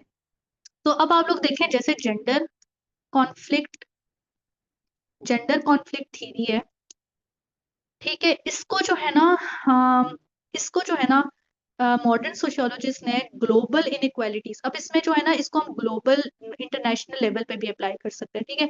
Global inequalities, colonial legacies and economic imperialism को थ्रू दिस लेंस उन्होंने एनालाइज किया है, ठीक है। ग्लोबल इनइक्वालिटीज क्या है, अब इसमें डिफरेंट है, जैसे रेशियल इनइक्वालिटीज, आइडियोलॉजिकल इनइक्वालिटीज है, ठीक है। डिफरेंट इसके अंदर जो है वो कॉन्सेप्ट, रिलीजियस इनइक्वालिटीज हैं, ठीक है। कॉलोनियल लेगेसीज, ये तो आप लोगों को पता ही है, ठीक है, नियो कॉलोनियलिज्म का कॉन्सेप्ट है। देन इकोनॉमिक इंपीरियलिज्म है, ठीक है, कैपिटलिज्म है। ये सब चीजें जो है ये सब इससे आ जाती हैं, यानी कि कॉन्फ्लिक्ट क्यों है, because of these reasons. Conflict theory now also studies cultural domination, जो कि मैंने आप लोगों को बताया, कल्चर्स की भी डोमिनेशन है, ठीक है। कल्चरल हेजमनी का कॉन्सेप्ट है, how ideology and media justify करता है इनइक्वालिटी को। तो ये सारे जो जितने मॉडर्न कॉन्सेप्ट्स हैं इनइक्वालिटी के, वो आप इसी पर्सपेक्टिव से जो है ना इसको अप्लाई करोगे और इसको आप डिस्कस करोगे। अब हम डिटेल में देखते हैं थोड़ा सा जेंडर कॉन्फ्लिक्ट थ्योरी को, ठीक है, ये फेमिनिस्ट पर्सपेक्टिव है। अच्छा, ये भी इंस्पायर्ड हुए हैं कार्ल मार्क्स से, एंड फ्रेडरिक एंजल्स, जो आप जिनकी जेंडर स्टडीज है उन्होंने इनको स्टडी किया होगा, इनको पढ़ा होगा कि फ्रेडरिक एंजल्स ने अपना ये कॉन्सेप्ट दिया था, जो कि एक फेमिनिस्ट है। Idea of family as a microcosm of capitalism, इन्होंने ये था कि एक जो फैमिली है ना, ठीक है, ये भी एक कैपिटलिज्म की ही एग्जांपल है कि जो जिसमें क्या होता है, पेट्रियार्की है, ठीक है। पेट्रियार्की का इन्होंने कॉन्सेप्ट दिया था कि फैमिलीज में पेट्रियार्कल सिस्टम है, जिसकी वजह से क्या होता है, जैसे डोमेस्टिक वायलेंस है, ठीक है, डोमेस्टिक वायलेंस वगैरह, ऑनर किलिंग्स वगैरह, ये सारे जो कॉन्सेप्ट्स हैं, तो ये इसकी वजह से जो है ना, फैमिली, इस सिस्टम की वजह से जो है, ये कैपिटलिस्ट सिस्टम है, इस सिस्टम की वजह से जो है इनइक्वालिटी एग्जिस्ट करती है और कॉन्फ्लिक्ट है, ठीक है। मतलब इसी से इंस्पायर होके इन्होंने अपना ये वाला कॉन्सेप्ट दिया। तब आप लोग देख रहे हो कि एक ब्रॉड जो पर्सपेक्टिव है वो है सोशल कॉन्फ्लिक्ट, उसी को ही एज अ लेंस यूज करके डिफरेंट कॉन्सेप्ट्स के ऊपर इन्होंने अप्लाई किया है, ठीक है। जो फेमिनिस्ट तो बहुत बार, कार्ल मार्क्स तो बहुत पुराने हैं ना, ठीक है, वो तो मतलब पता नहीं अब ये किस ईयर में, ये हम इनका ईयर पढ़ेंगे जब हम इनको डिस्कस करेंगे, इनका जो है वो, इनकी पूरी जो टाइमलाइन है वो भी हम पढ़ेंगे। लेकिन जो है ना, ये बहुत पुराने, फेमिनिज्म तो अभी अभी का, ये 80s 90s का कॉन्सेप्ट है, ठीक है। तो ये जो है ना, इन्होंने इससे डिराइव करके ये कॉन्सेप्ट दिया था। तो जो जेंडर कॉन्फ्लिक्ट थी, ये जेंडर कॉन्फ्लिक्ट क्यों है, इस वजह से फेमिनिस्ट थीरिस्ट्स है, डिफरेंट है, जैसे बेटी फ्राइडन। अब आप लोगों ने ये अगेन जेंडर स्टडी में इन्होंने बुक भी लिखी थी, इनकी बहुत फेमस बुक है बेटी फ्राइडन की, अभी मेरे माइंड से स्किप हो गई है। इसी तरह ये ओकले है, argue that patriarchy is a structural mechanism that subordinates women, ठीक है। ये सब ऑर्डिनेट करते हैं, मार्जिनलाइज करते हैं, सप्रेस करते हैं विमेन को, patriarchal system, male dominant system, male dominancy, ये जो कॉन्सेप्ट है, ठीक है। तो ये इनका मेन है कि जेंडर कॉन्फ्लिक्ट क्यों है, जेंडर डिस्क्रिमिनेशन या जेंडर अपार्थाइड क्यों है, वो इस वजह से, because of patriarchal system. Then इसकी एग्जांपल्स हम देख लेते हैं, ठीक है। पाकिस्तान की ही एग्जांपल्स डेफिनेटली हम देखेंगे। Gender based violence, honour killings, under representation of women in parliament demonstrates structural patriarchy। अच्छा, ये जब हम आगे पढ़ेंगे ना अब सोशल प्रॉब्लम्स, तो उसमें हम ये देखेंगे कि विमेन की कितनी रिप्रेजेंटेशन है पार्लियामेंट में और ये सब चीजें, ठीक है। तो क्योंकि हमने ऐसे तो बात नहीं करनी थी, हमने विद फैक्ट जो है वो बात करनी होती है, under representation of women in parliament कितनी है। फेमिनिस्ट मूवमेंट्स हम देखते हैं, Aurat march like challenge male dominance and demand restribute redistributive justice, a clear manifestation of conflict theory, ठीक है। तो ये इसकी एग्जांपल है। तो जेंडर कॉन्फ्लिक्ट पर्सपेक्टिव समझ आ गया होगा, ये उसी की मॉडर्न डेवलपमेंट है सोशल कॉन्फ्लिक्ट पर्सपेक्टिव की। देन है हमारे पास रेस या एथनिक कॉन्फ्लिक्ट पर्सपेक्टिव, ये हम वैसे डिस्कस कर भी चुके हैं, हम एग्जांपल इसकी देख लेते हैं कि एथनिक हायरार्कीज हैं एंड कल्चरल डोमिनेशन है। जैसे अब आप देखें, कुछ ब्लैक्स हैं, कुछ वाइट हैं, सो ये डिफरेंट वो है, ठीक है। Inequality persist not just economically but through symbolic violence, ये बोर्डियो की जो है ना वो है, आप एज अ कोटेशन यूज कर सकते हैं। इसने बोला था इनइक्वालिटी सिर्फ इकोनॉमिकली ही नहीं परसिस्ट करती बल्कि सिंबॉलिक वायलेंस भी होती है। What does that, symbolic violence का ये मतलब है कि एक ही कंट्री में, ठीक है, एथनिक डिफरेंसेस हैं, कुछ कल्चर्स डोमिनेंट है, कुछ सप्रेस्ड हैं, ठीक है। तो ये symbolic violence, this is called symbolic violence. जैसे पाकिस्तान में अगर हम एग्जांपल देख लेते हैं, ठीक है, ethnic politics in Karachi and provincial resource disputes. For example, NFC award debates reveal ethnic-based conflict over resource allocation. ठीक है, समझ आ गई आप लोगों को, ये तो बहुत आसान है। तो ये जो है ना, this is ethnic conflict theory. तो अब आप लोगों को अगेन मैं यहाँ पे बता रही हूँ, फॉर एग्जांपल अगर आप लोग ये कुछ यूज करते हैं ना, फॉर एग्जांपल प्रोविंशियल डिस्प्यूट्स या इंटर प्रोविंशियल डिस्कॉर्ड, किसी भी मतलब बहुत से उसमें ये आ सकता है, ठीक है, एज अ कॉज या जो भी इम्पैक्ट है। तो उसमें अब आप लोग क्या यूज करेंगे, जब आप ये यूज करेंगे तो आप क्या यूज करेंगे, रेस और एथनिक कॉन्फ्लिक्ट पर्सपेक्टिव, ठीक है, इसको आप एज अ पर्सपेक्टिव यूज करेंगे। तो वो ना आप लोगों का जो है वो एक थ्योरी ऐड हो जाएगी आपकी हेडिंग में। तो इस तरह से आप लोगों ने यूज करना है। अच्छा जी, उसके बाद लास्ट है हमारे पास global conflict perspective. Global conflict perspective का क्या मतलब है कि ये एक मॉडर्न मॉडर्न जो है वो कॉन्फ्लिक्ट थीरीज हैं जो देखें ये इन्होंने बताया हुआ है, ठीक है। वेस्ट वेस्ट अब देखेंगे एड दे रहा है किसको, अफ्रीकन कंट्री को, ठीक है। So this is the concept of neo colonialism और ग्लोबल कैपिटलिज्म, ठीक है। कि ग्लोबल कैपिटलिज्म है या एक किस्म का ये नियो कॉलोनियलिज्म है, कि वही जो है ना कॉलोनियल सिस्टम है बट थ्रू अदर मीन्स। पहले तो क्या होता था ना कि प्रॉपर जो है ब्रिटिश की लेगेसी है, ब्रिटिशर्स जो है वो प्रॉपर मतलब लैंड पे जो है वो होता था, ठीक है, कब्जा होता था और वो सब चीजें जो ये सब आप लोगों को पता है, ठीक है, ये वाली हिस्ट्री में जाने की जरूरत नहीं है।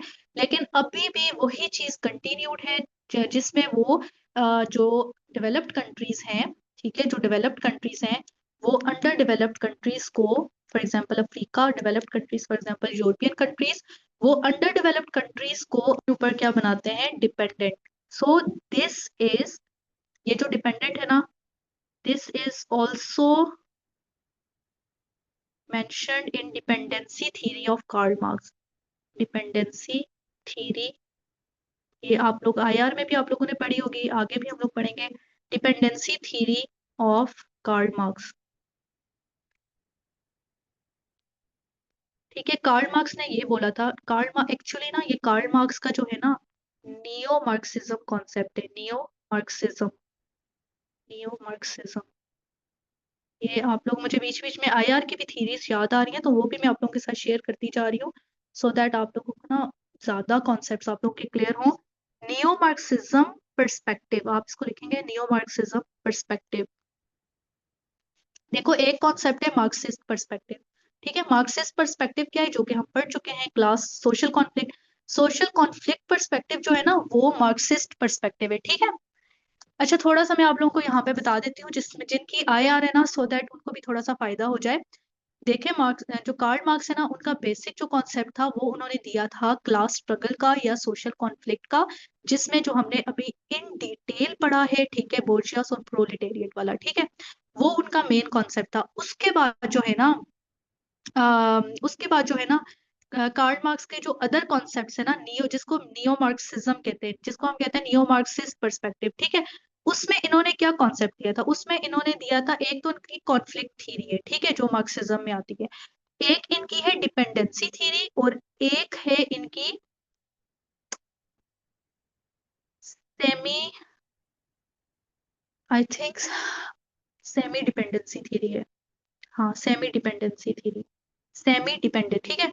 डिपेंडेंसी थ्योरी जो है ना उसमें ये कहते हैं, कार्ल मार्क्स कहते हैं कि पूरी दुनिया में ना दो तरह के मुल्क हैं, ठीक है। अब आप लोग गौर से सुने, कार्ल मार्क्स के जो तीन मैन है कॉन्फ्लिक्ट थ्योरी जो मार्क्सिज्म है, डिपेंडेंसी और सेमी जो डिपेंडेंसी थ्योरी है वो नियो मार्क्सिज्म है। डिपेंडेंसी थ्योरी में वो क्या कहते हैं कि देखें ये पूरी दुनिया है, ठीक है, इसमें कुछ कंट्रीज है ना, बहुत थोड़े से कंट्रीज हैं जो कि हैं कोर कंट्रीज, कोर कंट्रीज, और ये कोर कंट्रीज कौन से हैं, जो कि हैं डेवलप्ड कंट्रीज, डेवलप्ड। अब ये कौन से हैं, अब ये आप लोगों को पता है, अमेरिका, यूरोप, ठीक है, ये क्या है, डेवलप्ड।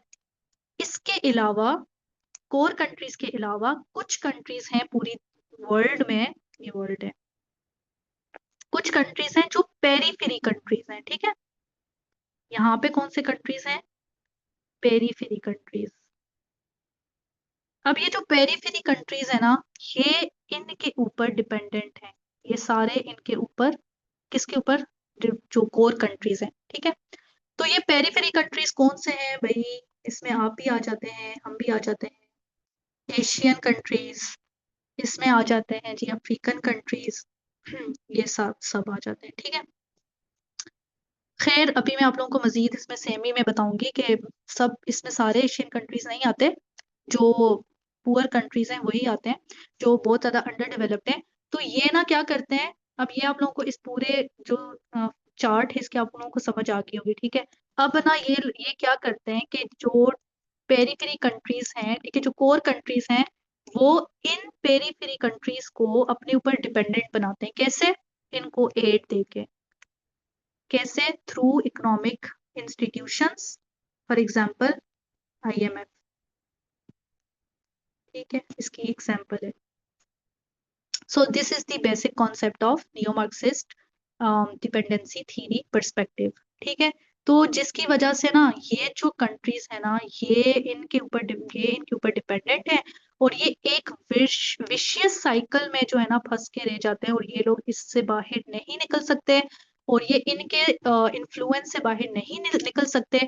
तो indirectly this concept is called neo colonialist concept. This is called neo colonialism.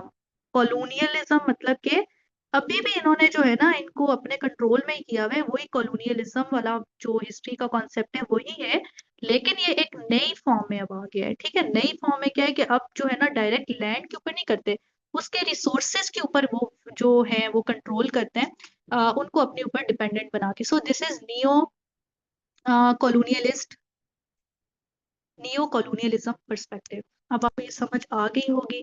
अब मैं आप लोगों को एक और कॉन्सेप्ट बताती हूँ, that is semi dependency theory. अच्छा, डिपेंडेंसी थ्योरी में ही सेमी डिपेंडेंसी थ्योरी है जो कि वॉलरस्टीन ने दी थी। अच्छा, वॉलरस्टीन ने कार्ल मार्क्स का ही पर्सपेक्टिव है। उन्होंने ये बात बोली थी कि देखें सब के सब जो है ना वो पेरीफेरी कंट्रीज नहीं होते, कुछ जो होते हैं ना वो सेमी पेरीफेरी कंट्रीज होते हैं। सेमी पेरीफेरी कंट्रीज होते हैं जो कि कुछ वेल्थ उनके अपने पास भी होती है, कुछ जो है ना वो उस पे मतलब टोटली वो उस पे डिपेंडेंट नहीं होते। तो ये कॉन्सेप्ट है कि जैसे फॉर एग्जांपल इंडिया है, India is a semi periphery country. China, China वैसे अब तो थोड़ा उसमें चला गया है। ठीक है, तो इस तरह रशिया है, इस तरह के कंट्रीज हैं। तो ये जो कॉन्सेप्ट है ना, this is semi periphery theory of वॉलरस्टीन, जो कि एक्चुअली डिराइव किया उन्होंने कॉन्सेप्ट कार्ल मार्क्स से। इसके अंदर मजीद और भी आते हैं, अब आप लोगों को वो मैं कंफ्यूज नहीं करूंगी, वो फिर आप लोग बहुत कंफ्यूज हो जाएंगे। जैसे लेनिन का इंपीरियलिज्म का कॉन्सेप्ट है, वो सब जो है ना वो इसके मजीद उसमें आ जाते हैं।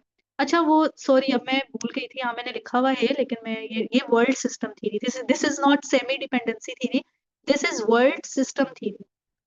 ठीक है, ये वर्ल्ड सिस्टम थ्योरी है, पहली वाली थी डिपेंडेंसी थ्योरी, ये है world system theory. So this world system theory जो कि वॉलरस्टीन ने दी है, इन्होंने यही बोला था कि इसमें कुछ कोर कंट्रीज होते हैं, कुछ सेमी पेरिफेरी कंट्रीज होते हैं, देन कुछ पेरिफेरी कंट्रीज होते हैं। जो सेमी पेरिफेरी कंट्रीज होते हैं ना, वो जो यहाँ पे कोर कंट्रीज हैं, यहाँ पे सेमी पेरिफेरी कंट्रीज हैं, और यहाँ पे जो है वो पेरिफेरी कंट्रीज हैं। ठीक है, तो ये जो सेमी है ना, ठीक है, ये कोर पे भी डिपेंड करते हैं और ये पेरिफेरी पे भी डिपेंड करते हैं, ये दोनों पे होते हैं।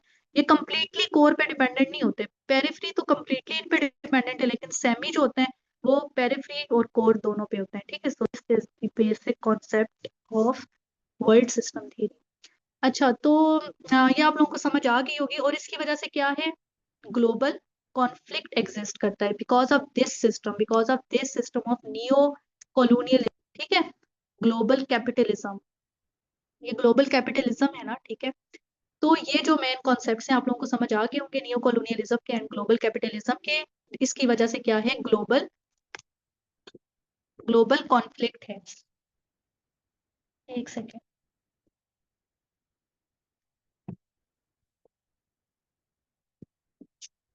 एग्जाम्पल हम देखते हैं, ये देखें पाकिस्तान की एग्जाम्पल ले लेते हैं। Pakistan remains in the semi-peripheral zone, dependent on IMF loans and foreign investment, illustrating economic dependency and unequal exchange. ठीक है, तो ये इसकी एग्जांपल है। समझ आ गया ना आप लोगों को, पाकिस्तान डिपेंडेंट है और ये सेमी पेरिफेरी में आता है। अब आप देखिए पाकिस्तान कंप्लीटली तो डिपेंड नहीं करता ना। ठीक है, अच्छा जी, तो ये वाला जो कॉन्सेप्ट था ये इम्पोर्टेंट था, और ये हमने आगे भी पढ़ना था। ये मैंने आप लोगों को इसलिए बहुत डिटेल में एक एक चीज इसमें पढ़ाई है, डिफरेंट कॉन्सेप्ट्स पढ़ाए, डिफरेंट थीरीज पढ़ाई है। ठीक है, सो दैट आप लोगों को ये आगे भी हेल्प करेगा, आईआर में भी हेल्प करेगा, एंड आप लोगों को जो है ना क्या कहते हैं, जब हम कार्ल मार्क्स की थीरीज पढ़ेंगे तो उसमें भी आप लोगों को हेल्प करेगा। अच्छा, अब जो है ना, हाँ, ओवर जो ओवरऑल सोशल कॉन्फ्लिक्ट पर्सपेक्टिव हमने पढ़ाई किया है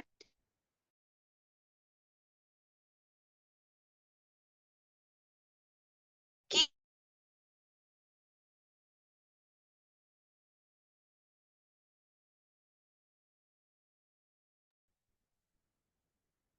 मैम आपकी आवाज़ नहीं आ रही है। एक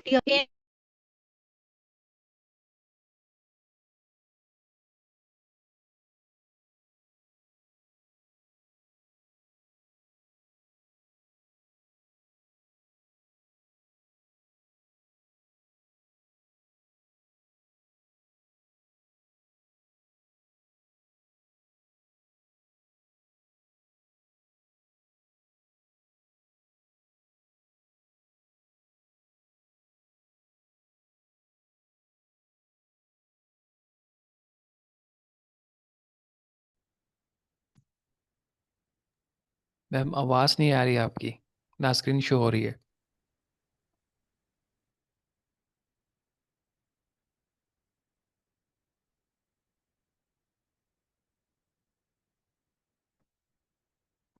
अच्छा, एक second.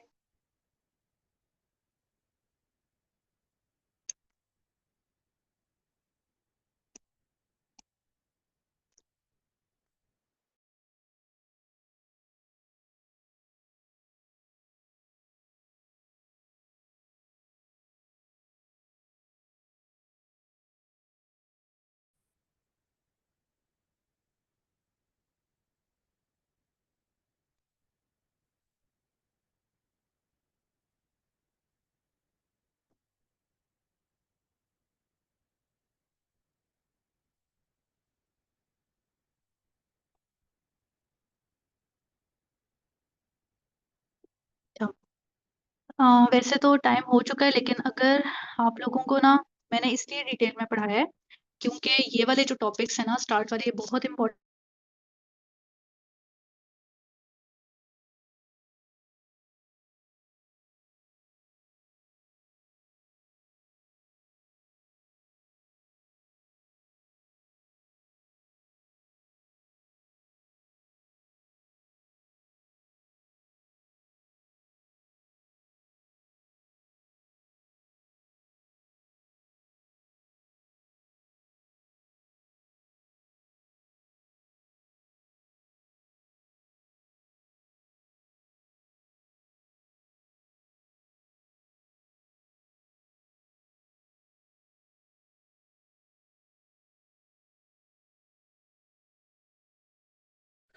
Ma'am, you're not audible.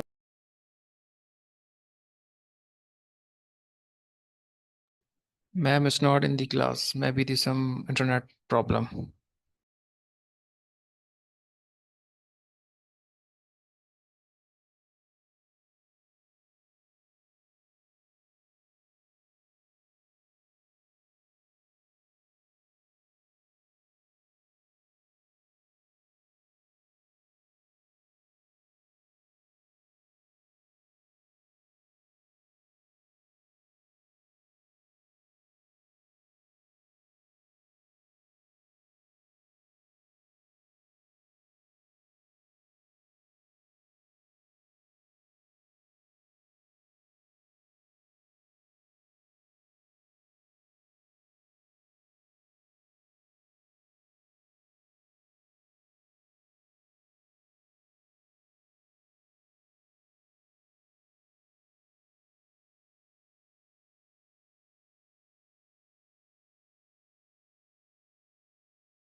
Students, आपको मेरी आवाज आ रही है? काइंडली ये बता दें आप मुझे। कि मैम आ रही है। ओके, सॉरी मेरा इंटरनेट डिस्टर्ब हो गया था, लाइट चली गई थी। एक सेकंड, आप लोगों के साथ स्क्रीन शेयर करूँ।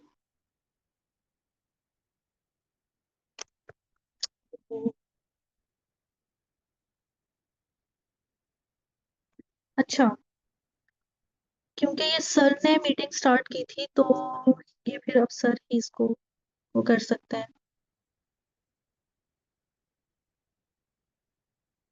अच्छा, अब आप लोग जो है ना, क्योंकि मीटिंग एंड हो गई थी इंटरनेट डिस्ट्रप्शन की वजह से, टाइम तो वैसे भी हो गया है, वहां से ही आगे हम इंशाल्लाह कल कंटिन्यू करेंगे। ठीक है, तो आज के जो उससे रिलेटेड जो भी आप लोगों की क्वेरीज है ना, आप लोग काइंडली वन बाय वन पूछ लें, तो मैं आप लोगों को वो आंसर कर देती हूँ, क्योंकि वो अब शेयर नहीं हो रही स्क्रीन।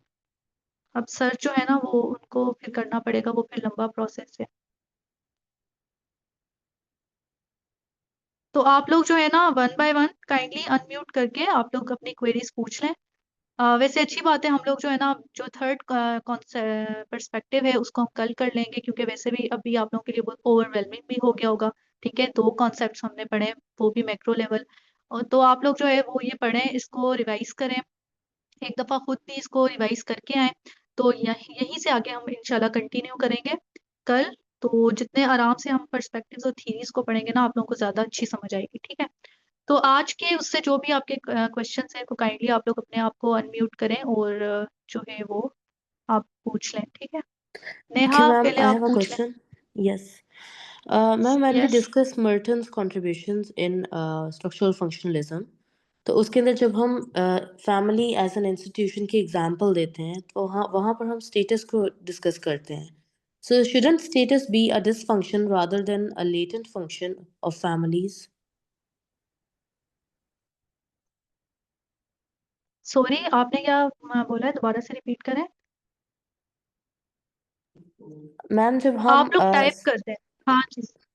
जब हम स्टेटस को डिस्कस करते हैं, जब हम फैमिली एज एन इंस्टीट्यूशन को डिस्कस कर रहे हैं मर्टन की अप्रोच के अंदर, ओके, तो उसमें जब हम स्टेटस का जिक्र करते हैं so would that be a latent जी फंक्शन जी बोले। और अ dysfunction?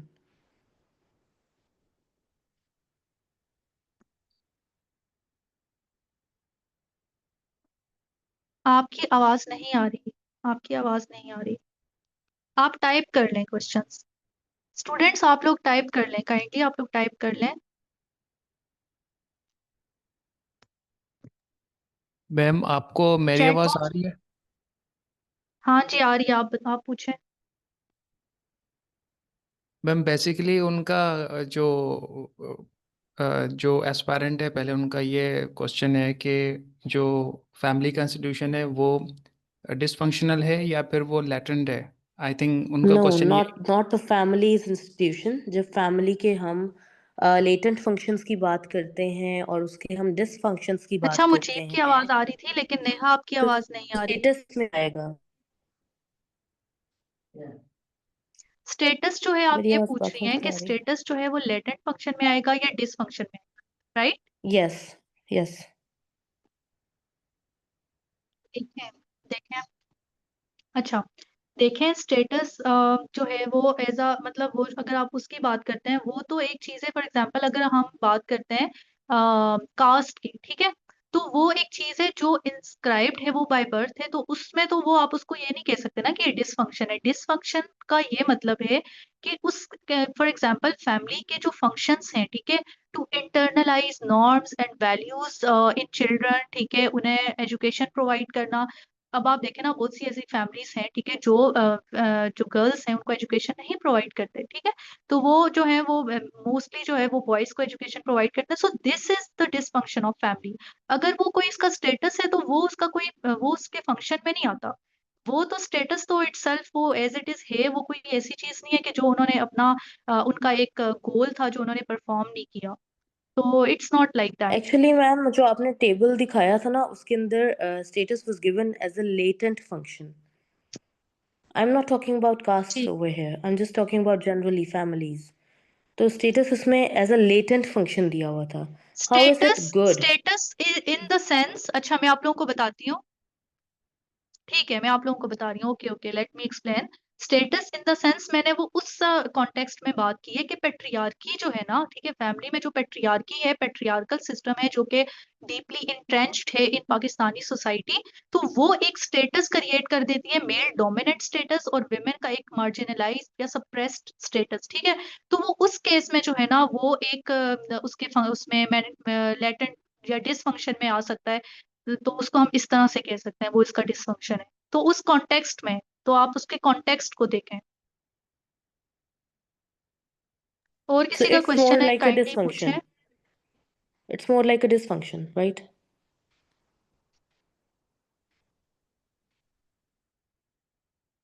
Yes, it's a dysfunction. Yes, it's a dysfunction. Dysfunction देखें ना, वो होता है कि जिस इंस्टीट्यूशन का जो फंक्शन है वो। आपकी आवाज बहुत ज्यादा कट रही है, आप प्लीज चैट बॉक्स में अपना क्वेश्चन टाइप कर दें।